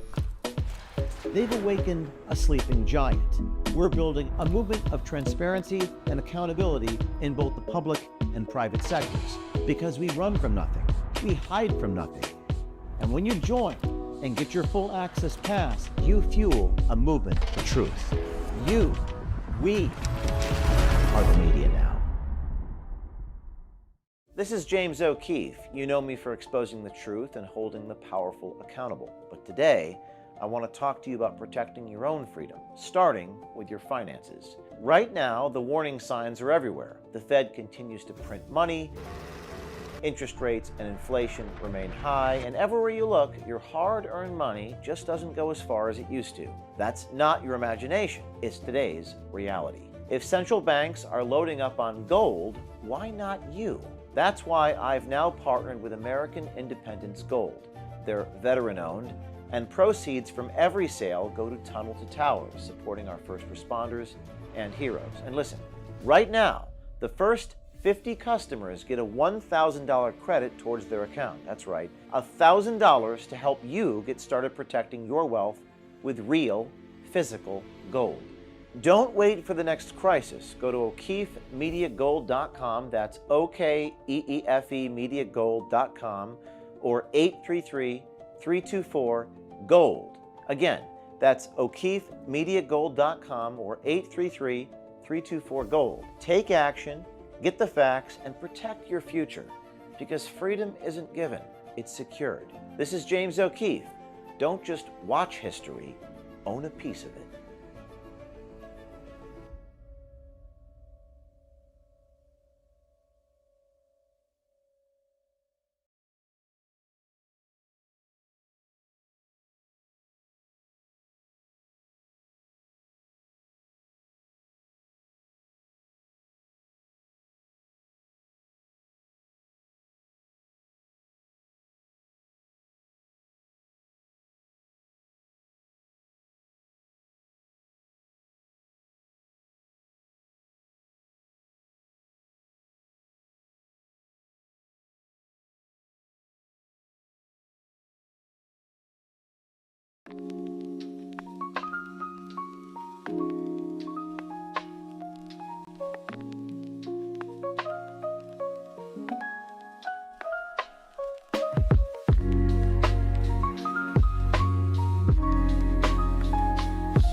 right, everyone, we're back with General Flynn on the Price is My Life podcast. So much to talk about. And now we're going to talk about 5GW. That's not the Verizon phone thing. That's not the LTE. That's fifth generation warfare. And I read this book.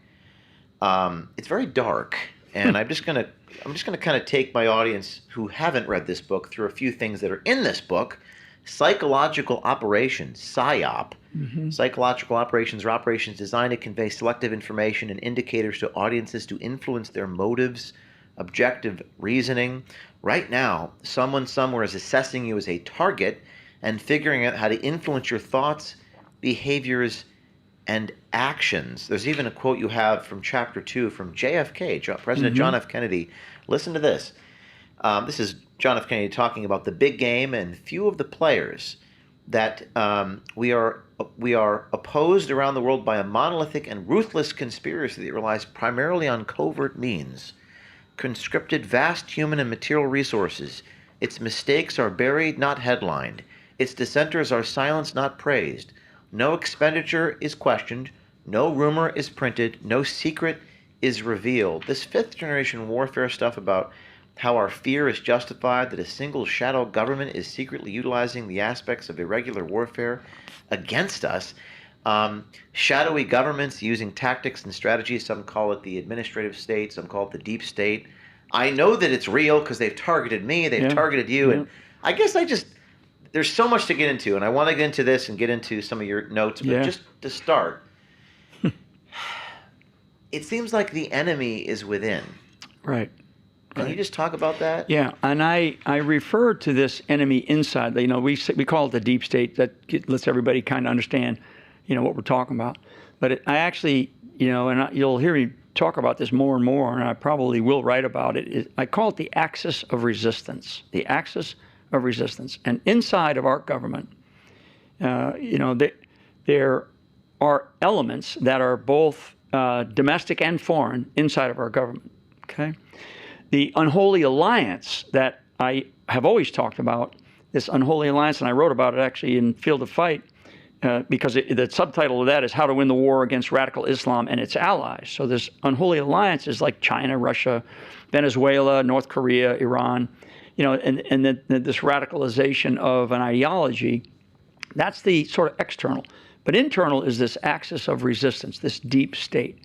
And they have elements that participate with them, like the media. Media is a big, big component of it, and has the fake news, if you want to call it, put a moniker on it.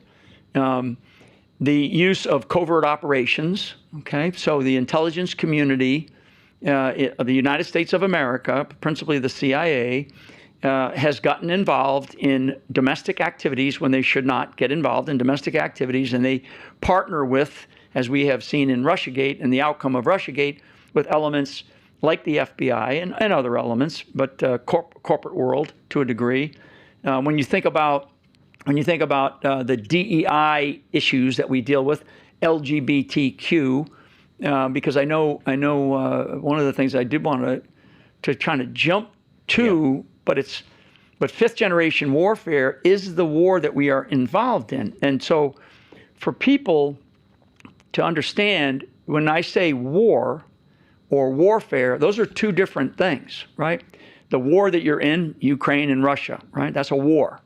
But warfare and understanding the nature of warfare and understanding that you're not fighting the last war, right? Generals typically fight the last war.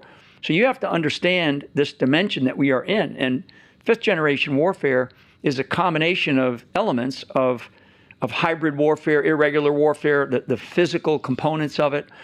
Clearly and physically, you can be deceived and you think that you believe something that's totally not true, but you're going to believe it. But just to be clear for your audience, the first generation warfare was pre-gunpowder. Right. Second generation, gunpowder. Right. Third generation, flying machines, rockets. Fourth generation, nuclear. And now we're talking about this new And now we're talking about, age. so like fifth generation warfare is, if you look at a spreadsheet and you got first generation warfare, you only have these things. Second, you have a few more things. Third, you got a few more things. Fourth, well, in fifth generation warfare, you have all of it, right? And all of it is, and then added to that are things like deception, covert operations, propaganda, information operations. Cyber is another component. Space operations, lasers. I mean, there's all these different things. The whole thing with weather control. I mean, let's not kid ourselves. So let's look at all of these different aspects that a government, particularly a government like the United States government, can do to manipulate what we believe. And so when we think about fifth generation warfare, what you would want our country and our government to do is to apply it to them, right? To apply it to the bad guys, Correct. to apply it to our adversaries over there. When in fact, what they've been doing is they've been applying it right here at home, and they've been doing it for a long time. Is that legal? No, it's not. Of course, it's not legal. It's not legal at all. But does it happen? Absolutely, it happens. And so, it's not.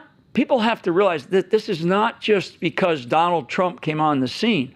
One of the things that President Trump has clearly exposed because of the sort of the demonic hatred that they have of him, because he's a guy that comes into the political fray and he's paying for it himself. You know, I can tell you the first going through the 2016 campaign, and the amount, you know, he was paying for the thing himself, and so he wasn't bought and paid for. I got all kinds of great stories about that, but so Trump shows up, and it's like, wait a second, this is a guy we don't control. This is a guy that is not part of the establishment, the uniparty, all these, you know, the rhinos, the GOP, whatever you want to call Washington, D.C., right?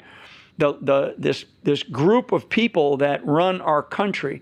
And, you know, and is there somebody above them? Absolutely there's somebody above them. There's another element, you know, and they find themselves, they call themselves, and that's why, you know, I wrote a bunch of notes down about this color revolution that we are involved in. So we are in the midst of a color revolution in this country, and you know, and people have asked me, what's the color? The color is lavender or purple. Okay, Lavender or purple. Lavender or purple. So I use that because in other color revolutions there was actually a actual color or a name given to the actual revolution that took place, right? And because those colors are colors of the LGBTQ movement. Okay, so the LGBTQ movement is a form and function of fifth generation warfare. So when you add Black Lives Matter or Antifa, right? Because we've known about Black Lives Matter and Antifa for a while. Actually, Antifa's been around for a long time, decades. So you throw these things out there, like they're out there in Portland right now. They're up in Chicago. They're up in New York City. They're in this country. So you put these things out there, and they're freedom of speech. They're protesters. They're not doing anything wrong. They're burning the cities. They're trying to they're beating up cops, right? They're beating up federal police officers.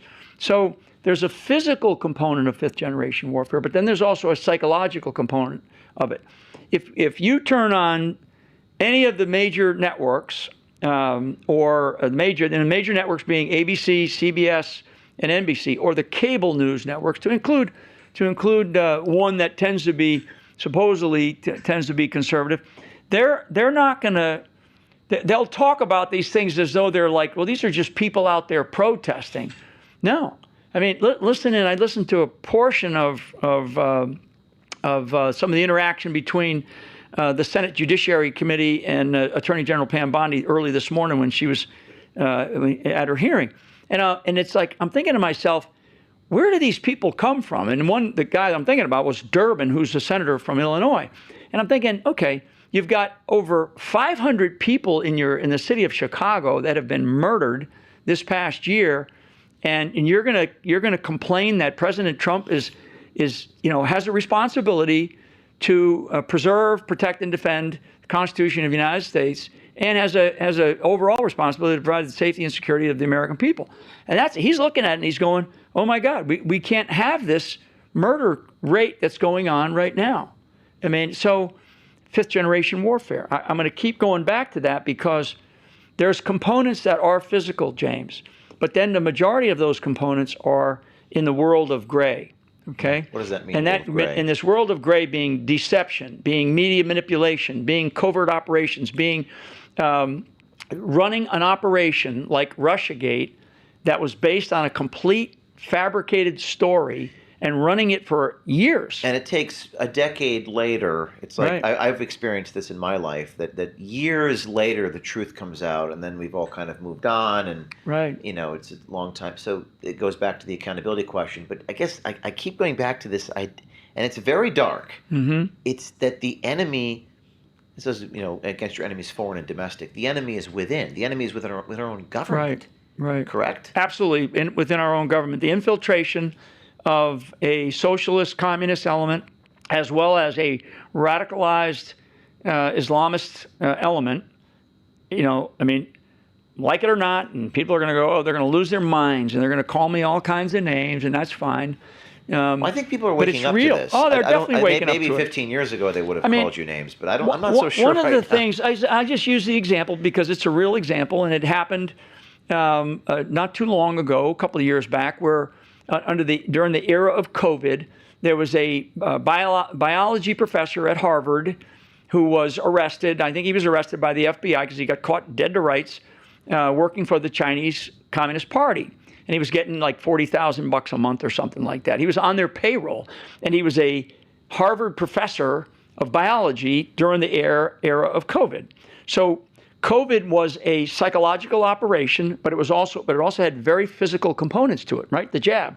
So these are elements that are not spontaneous. So a color revolution, and this is the one thing I think is also people lose sight of, and I've had this argument or debate with people that just because I'm an information fanatic. Intelligence is my business, so I pay attention. I read a lot. I analyze things. I make I try to use good discernment, but it's hard for most people to understand that we're going through a like Anson calls it a sort of revolution and a counter with a counter in the midst of this color revolution. And there is globally, there's a multipolar component and a unipolar component. The unipolar component are the globalists. They want this new one world order, right? The multipolar component are those countries that want to protect their own sovereignty and their own nationalism, like the United States of America. I think that's what Trump wants to do. People like Viktor Orban, people like Milei in Argentina. So then you take it down into the United States. You take it right down into our country and inside of our own system of government. So they took over the education system in our country. It started with when Jimmy Carter created the Department of Education. Go ahead. Oh, I was going to ask you about this fear is justified section, because it says there are many governments and equally as many shadowy governments leveraging numerous useful idiots. That's a term everyone always uses, right. Useful idiots, and using the conditions of the environment to shape perspectives to achieve objectives. And we're gonna talk about the color revolution in a minute, because I want to ask you about every Palestinian LGBT. protester that comes out of Columbia University with their SAT scores that are probably 1,600 are useful idiots. Let me challenge you a little bit, because I agree with you. I agree with that. But let me challenge you a little bit and expand that a little bit. Okay. Which is the American people are very afraid. I mean, I hope you don't mind me saying that you're standard deviations away from the average here. People like you, and there are others out there, you're willing to speak up. You're willing to be a force of accountability in the Pentagon. You're willing to do the things that you jump off of a bridge into the Rhode Island Ocean.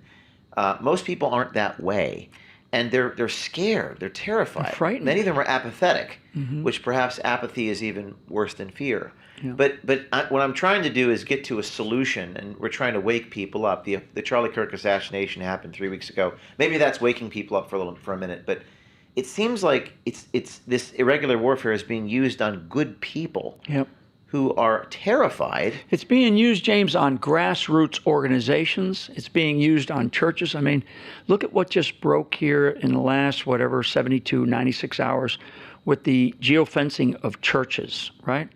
And I got a hold of a good friend of mine when that story broke, and I looked at some of the churches, and I posted some of this on my X site. But I got a hold of a good friend of mine who, a Catholic guy, great, runs a great organization. And I said, what has happened to Catholic churches in the last 4 or 5 years? And he gave me this staggering number of, I think it was 507 Catholic churches in the United States of America since 2021 have had some type of serious damage or burned, right? And I'm thinking, because you think the Jewish synagogues are going to be the ones that are going to be targeted, and they are. But there's this assault on Christianity. The bigger issue is assault on Christianity. So I want people to understand that fear is a condition that we all live with. I live with it. I'm not going to sit here and tell you that I'm going to be fearless about something. I say we should be fearless about it, but we all have fear as a psyche in our human behavior. And I understand it. I've been on battlefields, so I understand when I have that emotion and how to adjust and how to try to work through it or to drive myself through it. Most people, and most people being like maybe 90% of the American people, have a really difficult time, and they don't want to have their names in the headlines. They don't want to be, they don't want to have the FBI knock on their door. They don't want to have bad things happen to their families. But what I'm here saying to you today, that if we don't have more Americans, and this is the solution, and I use this phrase, local action equals a national impact. What does that mean? That means that all of us have a responsibility to serve as citizens, period. So people come up to me all the time and they say, thank you for your service. My father served, my uncle served, my grandfather served, I never served, that kind of thing. And I'm humbled by that. I deeply, deeply appreciate when people tell me that. And I'm honored by the service that I had in uniform and the service that I still feel like I'm giving. But what I try to do, James, is I try to turn the conversation around to them and say, so how do you serve today? And I always used to teach about control, which I talk about in the 5th Generation Warfare book. Control is something that you have to consider wherever you're at, right? Like as a leader, there's only certain things that I can control. I can't, sitting here today and doing the things that I do, I can't control what President Trump is going to tweet out at whatever time of day or what he's going to say, when it comes to the situation in the Middle East, Venezuela, right here at home, Portland. I can't control that. But I can control what I do. And I think for everybody listening, if you take away one thing from today's conversation, you must take away the question about how do you serve today? How are you serving your community, your family? And then if you're doing that, then you're serving our country and you're doing exactly what our founders wanted, which is it is a citizen republic. But it's only a republic, not if we can keep it. It's only a republic if we actually do serve, right? I was on a thing, and I'll get off my soapbox on this one. I was on a phone call last night with a political issue up in Tennessee, and a gentleman came on the line and said, and asked, great question. He says, well, these people, we got to have term limits. We got to have term limits. Well, then don't keep voting for somebody who doesn't want term limits, right? Make sure that if you're going to vote for somebody that you ask them the question and they say, yes, I'm for term limits, then go work for them and get them into office instead of allowing these people to sit in there for 30 or 40 or 50 years and just berate us, corrupt us. And I can tell you, I'm involved in multiple cases right now in federal court. Okay, so this is a little hidden secret. And I'll shut up here for a second. I'm involved in multiple whistleblower cases in federal court. And the amount of corruption that we are exposing in these cases is staggering. And it's related to USAID. It's related to the U.S. Postal Service. It's related to Ukraine. It's related to the Jack Smith investigation. They're all filed in federal court. People can go look them up. Well, let me go back to what I thought was the most astute thing you said, which is that, and I'm paraphrasing in my own words, is the focus on the things that the individual citizen can control. Right. Because citizens do that to me all the time. They're like, what are we going to do about all these other apathetic people out there? Or you hear this all the time, is why isn't the mainstream media covering? It's like, well, you can't control whether the New York Times talks about what General Flynn is talking about. Exactly. But what you can do is control what you do. That's what I'm taking from what you're saying. In other words, the citizen, the patriotic citizen, from my perspective, has to tell the truth. Right. It's very hard to tell the truth. It's very hard to speak up. Yep. And let me make this less abstract. Like even the JFK assassination, the people that saw things, but they were threatened, they were scared. So it's very hard for good people, if you're witness to something, whether it's on a level of that event or whether it's in Rhode Island in a local community center. Right. It's very hard for humans and to be brave and to actually tell the truth and to speak their conscience. So how do you get the individual patriot to do that? How do you persuade them to do that? Yeah, I think that at this stage, where we are as a nation, one, they have to know what to do. So locally, we have to find local leaders that are willing to step up, speak out at their local levels. And we briefly talked about earlier maybe the Reawaken America tour. We went around the country and we were doing that. That's generally what I do when I go out and about, is I'm trying to get people to understand. I'm gonna come in. Mike Flynn's gonna come in. I'm gonna pop in. I'm gonna pop off, and I'm gonna pop out. So you got to find somebody in your community. And as I look around at an audience, I'm like, which one of you will be the one that will step up and take a leadership role in your community, and then charge, right? Like, let's charge together. Let's like a football team says ready, break, and you get to the line and you assault. You conduct a play, right? Do something. I mean, I do think that there could come a time, and we've used the word frightening or frightened.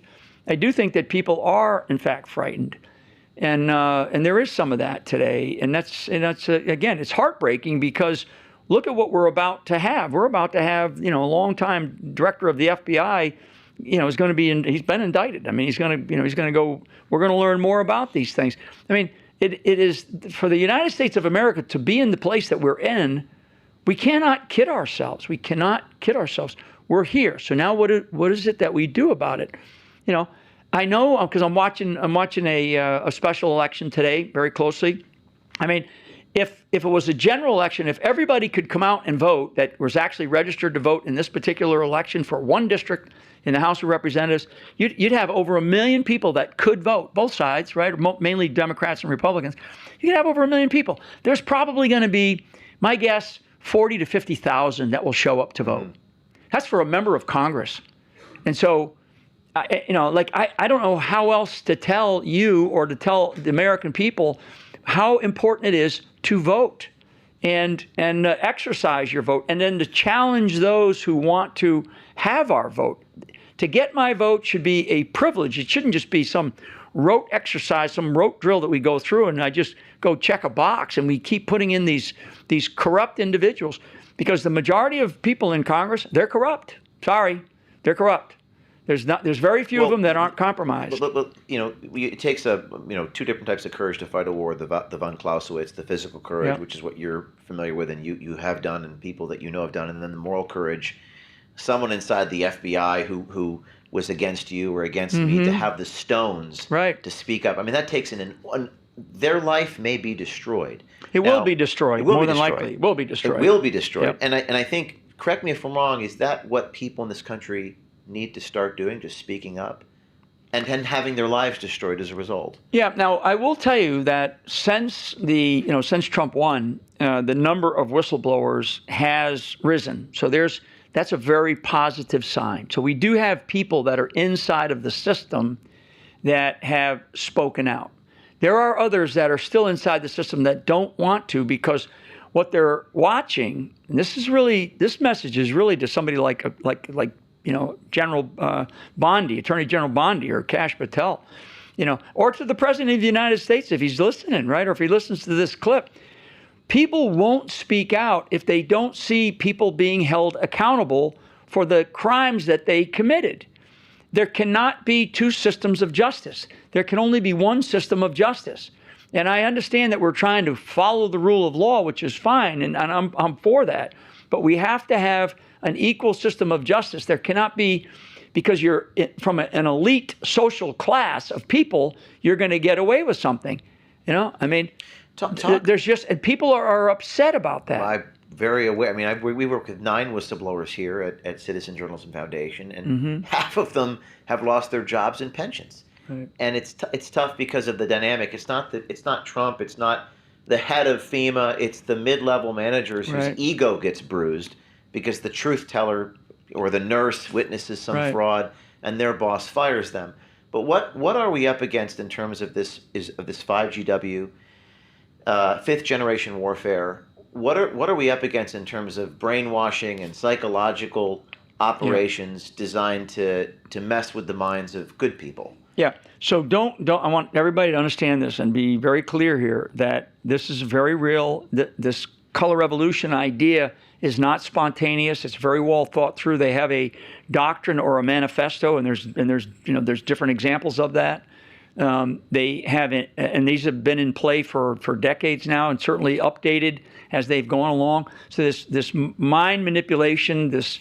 Let's talk about that. Yeah. How does it work? You're an intelligence professional. How do they do it? What they do is they can target individuals. So we talked earlier about trying to understand my weaknesses, and my weaknesses were my family and a specific component of my family. So and who's they? Who are we talking about? They being in this case for me that was elements of the intelligence community, okay, within the CIA and the FBI that work on things like covert influence and covert action and covert operations. I mean, those are two things, CI and CA, covert influence, covert action. They're very, very good at this kind of stuff. So that's to just go after an individual. Then you take it up a notch to groups of people, right? And you can break out the demographics of different groups of people, blacks, whites, Jews, Catholics, Irish, it doesn't matter. And then you can also look at other types of groups like churches. And within the church community, within the Christian community, as an example, you have evangelicals, you have different components of like Protestants, Episcopalians, Methodists. So there is an effort to drive wedges in between the Christian community and, of course, Catholics. From right? our own government? This is being done by elements within the government and working outside of it to try to get this idea, particularly on Christianity, to try to drive this idea that our nation isn't based on Christian values and principles. So let's take the color revolution, the color purple or lavender, the preferred color of the LGBT community. This is something that you've talked about. Is that community being leveraged by forces within our own government, from your view? Yeah, absolutely. How so? Absolutely, and not just from inside, but this is this axis of resistance. So you have a subversive communist element, Marxist element, if you will, inside of our government. And I just use some of my notes here. I mean, I'll give you the examples of their manifesto. Norm Eisen, just to name an individual, wrote something called the Democracy Playbook. People can go look it up, the Democracy Playbook. Norm Eisen was in the Obama administration first term, he was basically the White House head of ethics. He was the ethics advisor to Barack Obama during the first administration. Norm Eisen has played a big role, and there's elements that he's tied into. Another one is called the Transition Integrity Project that was in 2020. Again, these are the playbooks, right? The doctrine. You have to have doctrine. The military, 5GW, that book right there is doctrine and in fact it's written in a way to be a doctrine for how we need to be thinking about it's the Citizen's Guide to Fifth Generation Warfare. And then you have these methods, and I wrote down a few here, like covert operations, spying on political campaigns, for example, right? I'm not making this up. This is not a conspiracy theory. That came out this week. Oh my God! Come on, spying on not just the senators, but spying on the Trump transition, the Trump campaign. I mean, while he was the president of the United States. And who's it being done by? It's being done by elements of our own government, right? It seems like it's partisan, and that's usually Democrats against Republicans. Why is that?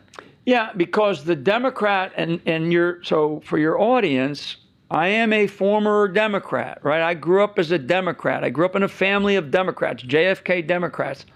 My mother was the head of the Democrat Party in our local area. I mean, but she was also the head of pro-life, right?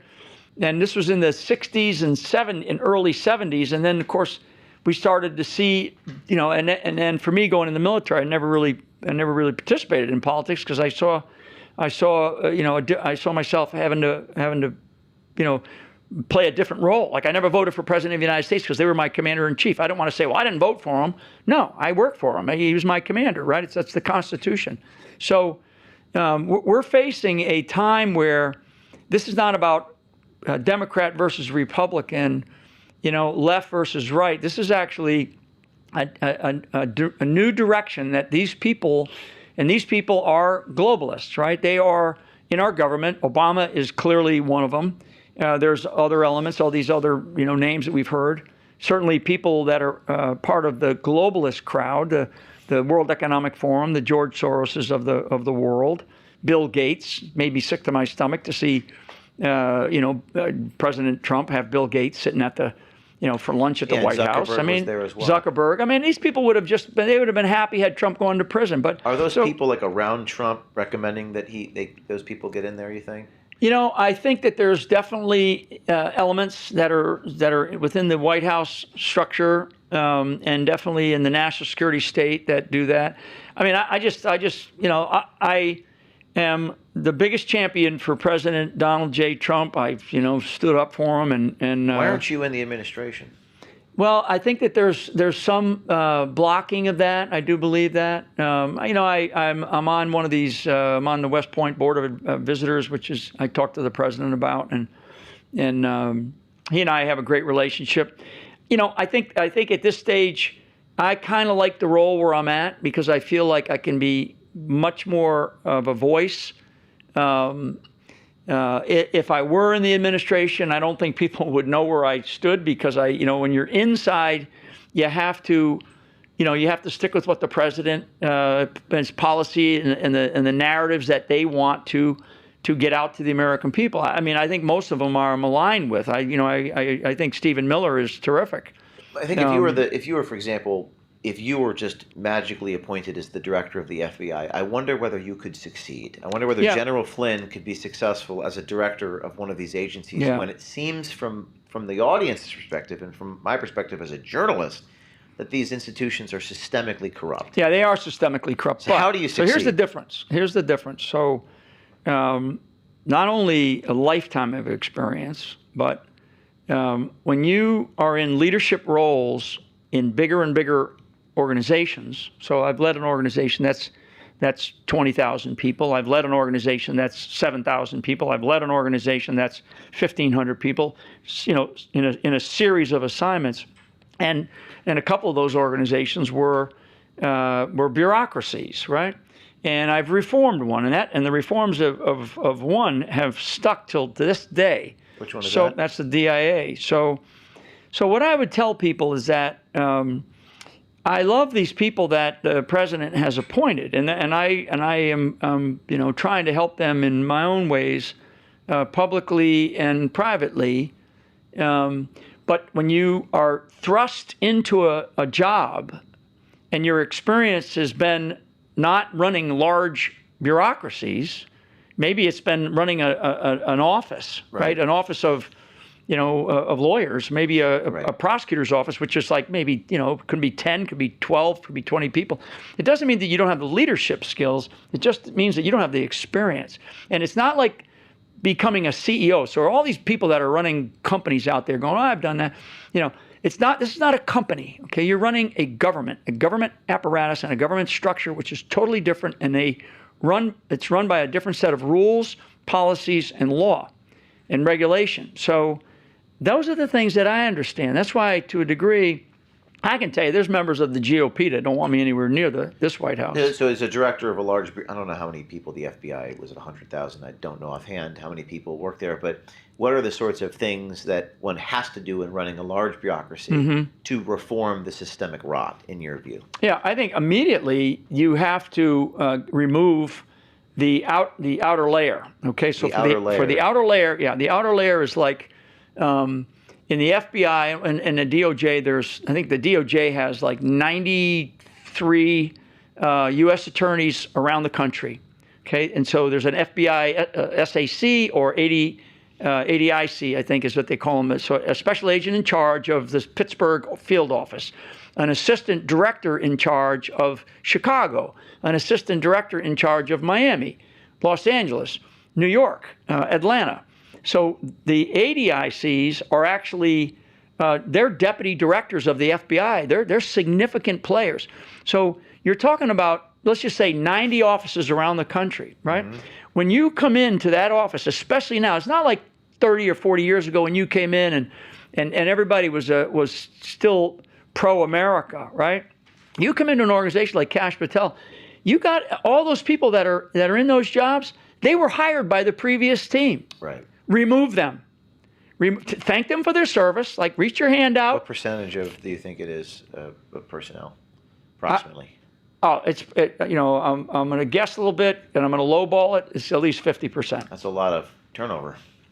Yeah, but you know something? There's people out there that are not so bad, right? So now, do you take 6 months, a year, 2 years? Now, the FBI director's going to be in there 10 years, let's say, right? Last 2 haven't made it, but let's say he does. Is it in 10 years you're going to reform it? Yeah, you could do that if you knew you were going to be there for that long. But if we go back to a leftist government in the United States of America, we are never going to come back to being a constitutional republic. That's the one big message that I want to leave, as well as figuring out how you're going to serve this country. So we have the color revolution, the purple or lavender preferred color of the LGBT, the doctrine, the manifesto, the methods, covert operations, funding operations, messaging campaigns, and all of this stuff, asymmetrical. What type of warfare is this called in your 5G warfare? What is it, psyops or? Yeah, well, psyops is a subset of it. I mean, it's all under the rubric or the umbrella of 5th generation warfare. So what we wanted to do in that particular book is we wanted to write a document that actually was a guide, so the American people, whoever wants to read it, can not only read it, but we also put in there exams at the end of every chapter, which it's the first time I've ever seen a bestseller that has exams at the end of every chapter. It's good so because people it helps can train. your comprehension because you want to go back and look. Right. I mean, listen. I think I understand what you're saying and I feel it deeply because I lived it. When the FBI raided my home, right, I was in a state of fear, and I think it's hard for people to accept this. Yeah. Because how do you reconcile love of country to I can't believe my own government is doing this. Yeah. It's evil. So for me, and let me just say one more thing. Yeah, I went to sorry. dinner, and I won't mention who, but someone who's prominent, and they put it this way. And I'm not asking you to agree with this, and I don't know if I agree with this, but they actually said, "I'm ashamed of my own government. I'm ashamed of my own country, and I just don't know how to reconcile being a patriot with realizing that everything appears to be a lie. Everything, from JFK to the moon I'll ask you about landing. Charlie Kirk everything. in a moment. But oh my God, how do you reconcile that? Yeah. Well, so again, I'll speak for myself in this account. So they went through my entire life, okay, and then they decided they were going to charge me for not doing anything wrong. When they went through my entire life, and I know this because we were able to get the results of Crossfire Razor, right? So, and they couldn't find an unpaid parking ticket. Now, I'm not going to sit here and tell you that I'm a Boy Scout. I am not. But I'm one of these guys that tries to live a good life, right? And tries to live a life that is respectful of, like my father taught me, the golden rule: treat others like you like to be treated, right? Mm-hmm. And so they couldn't find an unpaid parking ticket. Yet our own government, the United States government, and the elements inside of our government, the intelligence community, the highest law enforcement organization in the United States of America, came after me to get Trump. They took me out, and I mean, if people want to go read one of the documents, it's by a guy by the name of an FBI agent, senior FBI agent by the name of Barnett, and I think it was September or October of 2020 when his 302 report became public, and basically in it he says, yeah, the whole thing about Flynn was get Flynn so we could get Trump, and it was used in other language. Trying to flip you against the president. So that's why Obama said what he said. I mean, and that was when he said that. That was all before I started talking to everybody in the world because I was getting ready to go into the job as National Security Advisor. So they didn't. It's not just people come up to me all the time and go, "Oh, I'm so sorry what they did to you." It's what they did to this country, James. Yeah. They did this to this country, and they're still doing it. They are not going to give up. I want people to understand that These people are not going to roll over because Donald Trump won the White House or he says he signs an executive order to fix our elections. I mean, I think that's even more confusing for people when Donald Trump is in the White House and nobody has been arrested. That doesn't make sense to people. Right. Let's go to the Charlie Kirk assassination. And I'm reading books on the JFK assassination, and it's a very dark area. What is your perspective on? Was it a lone tranny with the furry girlfriend? Was it just a crazy person? What do you make of all of it? I think that it still remains to be seen exactly what happened. There's too many questions about his assassination. There's been so many theories out there. I mean, I personally, I don't believe that it was a lone wolf, 22-year-old tranny who wrote a perfect, whatever it was, text message to his lover or whatever. All the issues about taking a weapon apart. I mean, I could get into the technical details because I went and sat down with experts and I said, teach me about these things. Ballistic stuff? Yeah, I went through all that with experts, with people who are snipers, people who are ballistics experts, people who are weapons experts, people who looked at the various footages. Too many questions out there. So what, right? What does Mike Flynn want? What Mike Flynn wants is our government, and it can be Kash Patel or it can be Pam Bondi, it can be somebody from the White House, but I think Kash is probably the right guy, to stand there and tell the American people, look, we are still investigating this. We don't have, we have some evidence. We have a lot of evidence, maybe. I mean, it was clear that they dirtied up the crime scene for certain. There's no doubt about that. So just level with us, because the assassinations of the 1960s, particularly the assassination of a sitting president of the United States by elements of our own government, which has now been validated by the latest release of information, and they still haven't released everything, even though Trump said we're going to release everything. They still have not released everything. But that's what I want Kash Patel to do. I want somebody from our government. You want him to come up and say, we're still doing the investigation. We're still looking. We don't know yet. It takes time. We don't know yet. And I these think things, that's fair. yeah. I think it takes time. I mean, it's absolutely fair. And in fact, if I were in government, I would say in a White House meeting, this is what you must do. Stop all this nonsense about we've caught our guy. There's just been too much. And what it does is it damages. And it continues to eat away and erode the trust between the people of this country and the government. And that's the one thing that must be rebuilt. People want to trust our law enforcement. They want to trust our government. They want to trust Trump. They want to trust Kash Patel. I do. But this particular issue with Charlie Kirk was such a seminal event in the history of the United States of America. And it smells bad. It looks bad. The old duck thing, right? If it looks like a duck and walks like a duck, then it's a duck. And so something about it is not right. Well, this is from this book that I'm reading on JFK, which was recommended to me, called Unspeakable. And this is from 62 years ago, November 22nd, 1963. You mentioned the assassinations of the 1960s. But the Dallas, and bear with me for about 30 seconds, but the Dallas and Bethesda doctors who changed their testimony under stress, who lied out of fear for their lives, or who followed orders, we've heard that one before, in not probing wounds and then stonewalling questions, were not alone. They joined in a larger conspiracy of silence that would envelop our government, our media, our institutions, and virtually our entire society. From November of 1963 to present, the promoters of the systemic evil involved in killing the president counted on our repression and denial of reality. They knew that no one would want to deal with the elephant in the room. The doctors who saw that truth staring up at them from the dead body, who then backed away from it, were not unique. They are symbolic of us all. Wow. Yeah. I mean, so two words that you use, okay? Reaction. Evil, and denial. So there's actually something called counter denial operations or denial operations in this war of information, right? So the doctors that were part of all of the machinations at the end when Kennedy was his body was recovered and all that, and everybody that went through that. There's so many people that kept their mouths shut, right? Kennedy was just a data point.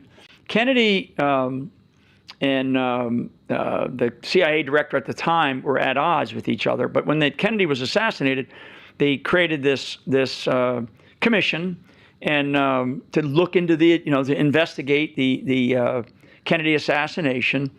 And one of the people on the commission happened to be a guy named Senator Ford, right? Senator Ford. Future president. Future president of the United States, okay? Very interested.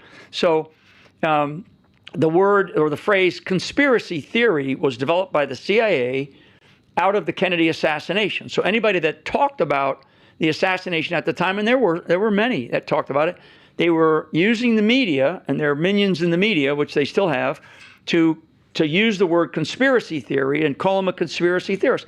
That phrase came out of the Kennedy assassination developed by the CIA. Okay? So Ford is on this commission. Fast forward. Nixon gets the boot, right?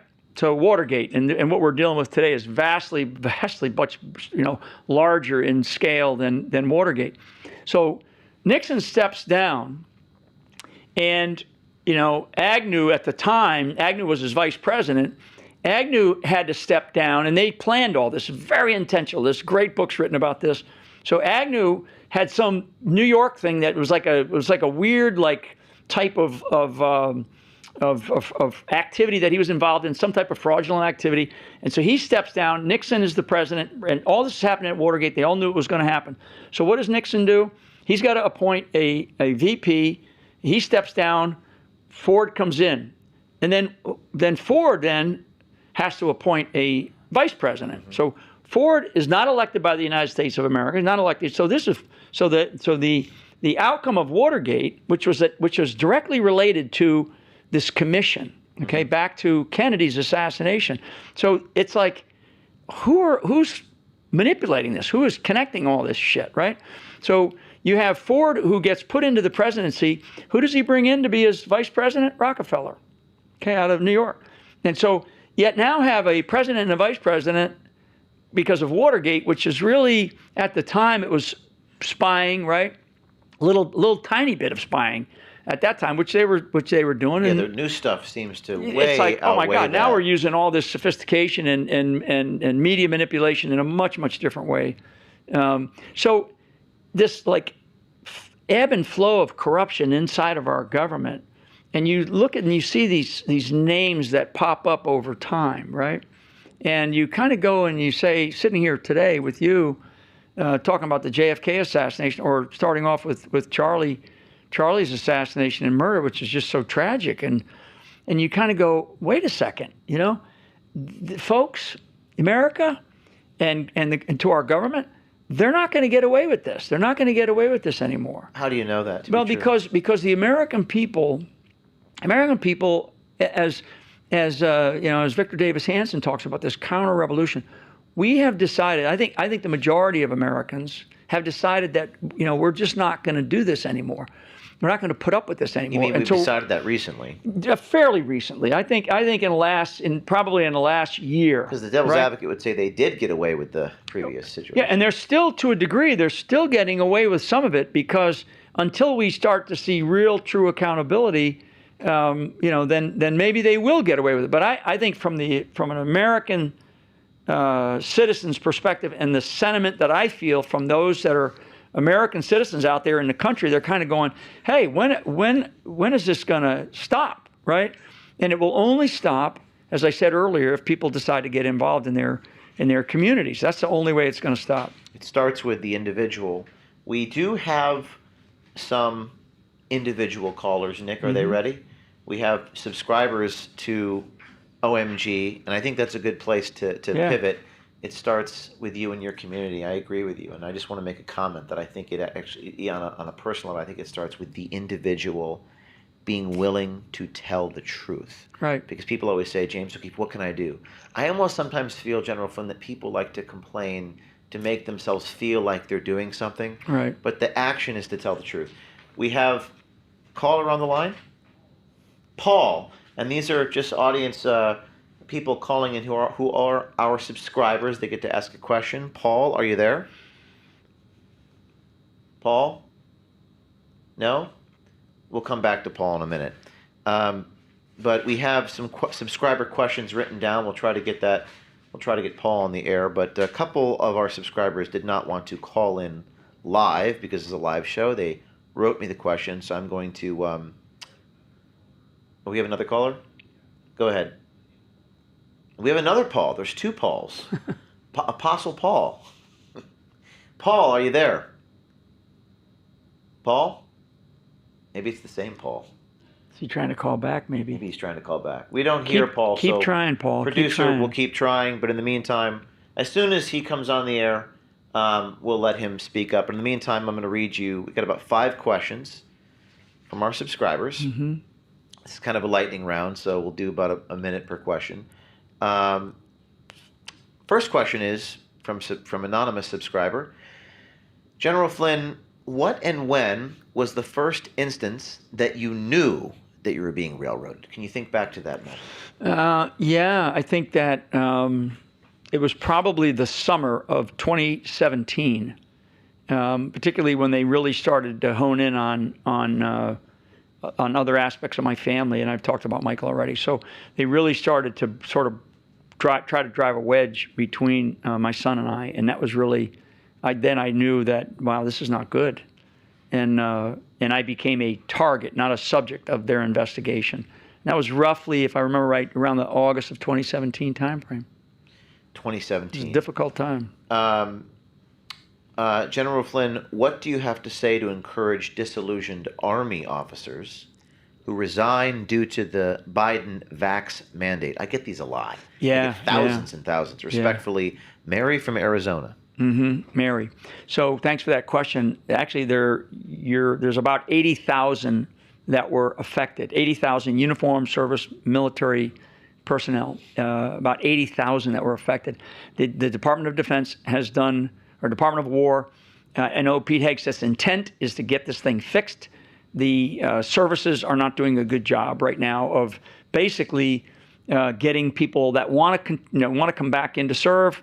Want to get back pay, want to get their ranks restored. I mean, there needs to be a better, more organized process run probably by the Secretary of War himself, with somebody who he trusts to get it done and have it, like for anybody that's ever been in the military, you go to a new duty station, there's a place called One Stop where you get everything done.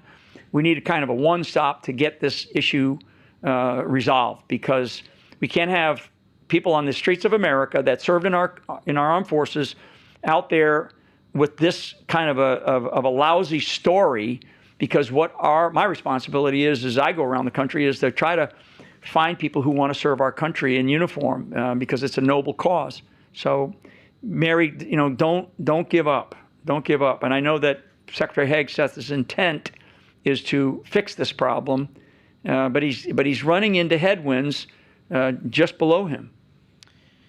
Okay, I think we have now Paul on the line. Apostle Paul, can you hear me? Producer? This is live television, guys. This is how it goes. We can't hear him. Nick? It says connected, but I don't believe we can hear him, hear his voice. Can he text it to us? Let's go to the other caller. Next caller. Live television, everybody. This is always fun. We don't hear the voice. Producer? Paul, can you hear us? Nope. No volume. We'll keep working on it. Let's go to the next question we have written from our subscribers. This is very generic.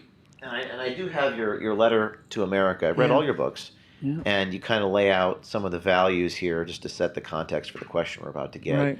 And you say 5 points for America's future. So it is in General Flynn's book. Yep. Regarding what solutions are. First, second, third, and fourth: educate the citizens, revitalize faith, promote families, promote industry. But the question is very generic. What concrete, specific actions, maybe 2 to 3 actions, can we take to set America right again? I do believe we have to restore trust in government. It has to happen. I think Trump is the guy to do it. We've talked about it on the show here today. Some of the areas where trust has to be restored. And that's just a matter of being honest. Just be honest with the American people. We can take it. I think that's number You one. mean the politicians? Yeah, politically, the trust, this level of trust that we need between our institutions of government and the American people. Just be honest. If you don't know something, say it. The second thing, I think we have to relook our foreign policy. I think our foreign policy right now is a bit chaotic. I don't like the fact that we're in all these wars. I don't like the fact that we spend billions of dollars overseas when we've got homeless veterans, for example, here in America, and other problems here in America that we could take that money and put here. That would be America first. I think that the third thing is, and it's really more at the local level, I think that there's got to be, a component of it is to eliminate the education department at the federal level and turn education back over to states and mothers and fathers. The education as a component of our future, not just the children, but the actual things that we learn are super important. So those are three areas that I think need to happen. I think that they need to happen. There's probably a few others in there, but those are three. All right. Next question. We have a couple live callers that we're just sorting out a tech issue, so we'll just have another about 5 minutes with General Flynn. But this question is about Mark Milley. That's the former chairman of Joint Chiefs of Staff, right? Right. What penalty has Mark Milley paid? What penalty has he paid? That presupposes he has paid a penalty. Yeah. For his subversion of the American people in the previous administration. Yeah, it's a good question, and it's a tough one for him. I know that there is some type of an investigation. I understand inside of the Department of War against General Milley. I know Mark. I knew him. I was deployed with him to Afghanistan a number of years ago. You were deployed with Milley to Afghanistan. Yeah, and I'd worked with him over the years prior to him getting into the more senior, jobs that he was in, Chief of Staff of the Army and Chairman of the Joint Chiefs. There's very possible that he could get discovered. They may, in some type of investigation that they're doing, he could get reduced in rank, which would be pretty severe. Just the personal stuff. They've taken his big up. They do these framed pictures of everybody in the halls of the Pentagon. They've taken his picture down. I think he did go over the top with some of the statements that he made. He should have never said them. He should have stuck with with being a military officer, a military professional, instead of crossing a political line, which it appears that he did. What do you think the worst statement he made was? I think when he was in front of Congress where he talked about, I forget the exact phrase, where, I want to understand white something, like it was just a ridiculous response. I forget the exact line. I mean, somebody in your audience, I'm sure, knows what I'm talking about, but it had to do with white supremacy or something like that. It was just dumb. Come on, we serve in the military. Nobody cares in the military. And I've said this many times. We don't care if you're purple with pink polka dots, as long as you can achieve a standard. And everything in the military has a standard. This business about whites, blacks, whatever color you are, doesn't matter. It's a standard. And if you can achieve it, you can pass it. I'm not going to lower the standards for you so you can make it, That's what the DEI nonsense does. But Milley allowed a lot of that stuff. And so he's going to have to live with that for the rest of his life. Okay. Yeah, that's a lot of people feel that these people are guilty of treason. That's the view of the subscriber. Another subscriber question. We're going to actually have the individual call my cell phone and put it on speaker just to sort out the technical issues here in a moment. We got one more written question, which was how your Catholic faith helped you. Oh, wait a second. Before we get to that question, I believe we have Paul. Good. Finally. Hey, Paul. Thanks for trying. Thanks for keeping me. Okay, Paul, you're live on everywhere, Instagram, X, YouTube. We're sitting with General Flynn. Thank you for subscribing to OMG and supporting our journalism. Go ahead and ask your question. Yes. Okay. My question is, all right, I've read all General Flynn's books, and I got a friend that's going through something. This war in our minds is getting out of control with AI and the information warfare. He was once just completely MAGA, and knows it. My question is basically I've tried everything. What can I do to pull it back? I've tried everything, and it's getting to the point where it's just unbearable. I'm getting back to the books. I'm sorry about your loss of Boone. Boone Cutler, General Flynn. Thank you. Thank you for saying that, Paul. Thank you, Paul. Thank you for that question, and I feel for your friend. Boone taught me a lot. Boone Cutler, co-author of the 5GW book and a great friend, just recently died. He taught me a lot of things, and one of the things he taught me was about this business of making sure that we have somebody who we can talk to, right? Make sure everybody has a mission. And so, Paul, your mission is to make sure that your friend has a mission in life. And I don't know what the whole background and issues are, but just understand that there's a lot of people out there that are struggling. And we've talked a little bit about this today's show with trying to figure out what's going on. And understand that sometimes you just got to get out of this bubble, this cocoon that we are in, and go. One of the things that Boone did for me, probably among a number of things, was to restore my faith in myself and in my religion. I'm a Catholic, right? So, I would just say to really don't lose sight of how powerful faith can be. Thank you, Paul. I did push my faith on him as well. I'm very religious myself, and I'm trying everything. I appreciate it. Thank you, Paul. Thank you, Paul. Thank you. Thank you, guys. Continue your good work. I appreciate it. Here's our next caller. We're doing this the old-fashioned way on speaker. Can you hear me? Yes. Yes. What's your name, sir? Paul Sutliff. The other Paul. Now we have both Pauls. Paul Sutliff, you're live It's good. on The Price is My Life with General Mike Flynn. Go ahead and ask your question. I was made aware that you might have had a plan to deal with the Muslims' war against North America when you were up for national security chief, and I'm hoping you could share something on that. Yeah, good question. And so the number of things that they were concerned about, and this is one of the reasons why Obama warned Trump not to have me, because I'm not anti-people. I'm anti-ideologies that are not compatible with the United States of America. Right, so you come into this country, you assimilate into this country, you abide by our rules and our laws, and learn the Pledge of Allegiance, right? Learn the Constitution.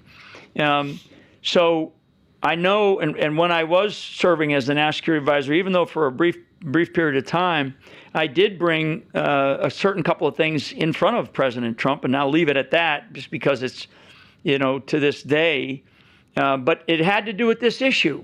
It had to do with this issue. And so, because I lived it, I served and fought against this radicalized ideology. I understood it very well. I consider myself a subject matter expert in it, and I've written books about it. Right. I was looking at these enemies and what I now call the axis of resistance inside of our country, and we're seeing it now play out on the streets of America in a big way. And these are anti-Americans, right? These aren't. Everybody can get all wrapped around the axle about Zionists and Jews and Israel, but it's more than that. There's an axis of resistance inside of our country, and that component of it is part of that axis.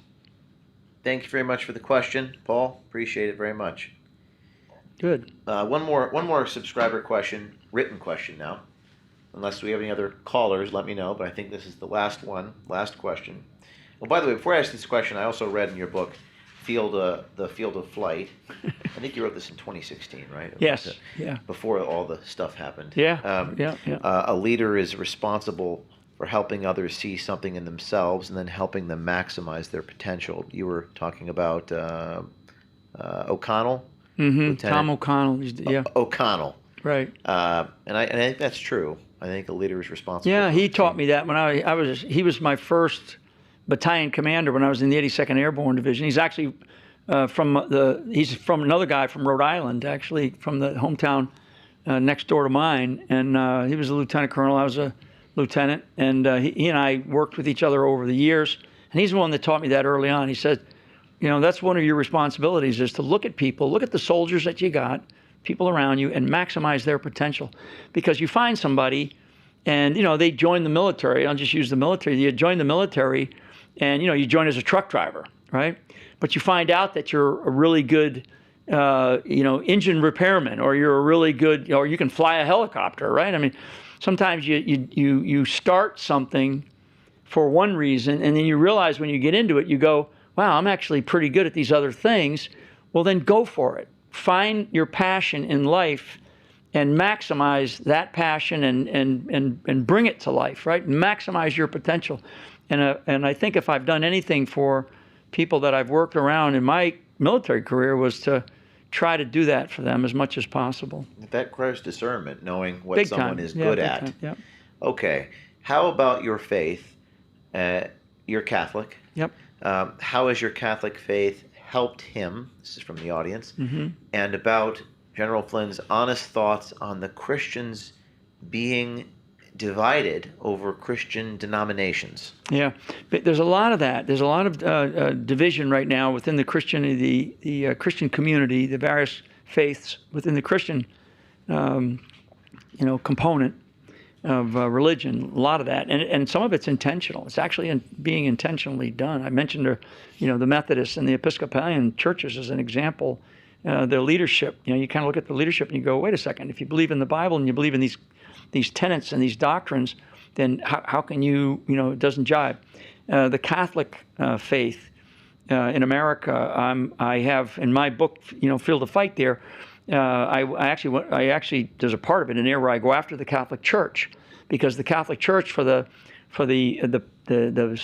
scourge of pedophilia in the Catholic Church with priests and bishops, Rome tried to use canon law in courts in America, and good enough for a judge up in Boston. He said, nope, we follow the Constitution. We don't follow your canon law.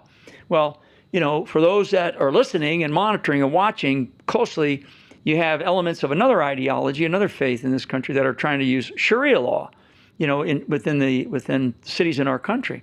So we only have one law, it's the Constitution. The Catholic community, as a man of, as a Catholic who grew up as a Catholic, I'm imperfect. I can name all the priests and churches I've been to, and always worked in them, volunteered.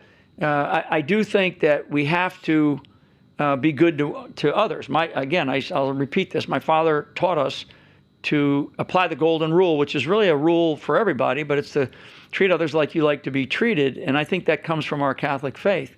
And that's what I would like to try to be. I don't want to be hateful, vindictive, scornful. I want to be somebody who is helpful and optimistic about what our future holds. And our future will hold those positive things only if we decide to get involved in our country. Do unto others as you would have them do unto you. Yep. Or greater love is no more than a man laying down his life for his friends. Yeah, big time. Well, did I miss anything you want to cover? I know we covered a lot. We could talk for hours, but is there anything you wanted to say beyond what you've said? Well, I just want to say that for this audience and for those that hear this message, that what I think that you do, because we've met before and spoken before, and I'm a big fan of courage. And they always say courage is contagious, right? Courage is contagious. But actually, courage is a decision before it becomes contagious. So you have to make a decision. And this is really for everybody that's listening. And I'm using you as the example of courage, because it doesn't come without fear, but it requires a decision. So I think the American people need to make a decision for all of us to now be courageous. And we can be courageous together. And once we're courageous, then that contagion of courage and this courageous application of our voices and what we do becomes even more important. And we can change things. We can change. We've seen it in the world of social media, where somebody, says something about a particular beer, and then the American people go, well, we're not going to put up with that, right? So I think for you and your team and what you do is an example of courage, and it's a decision that you've made, and I'm honored and blessed to be here today with you, and I appreciate your patience to getting me here, and your team's patience. So thanks very much. Thank you, General Flynn. It's been great talking to you. Absolutely. Thank Thanks, you. James.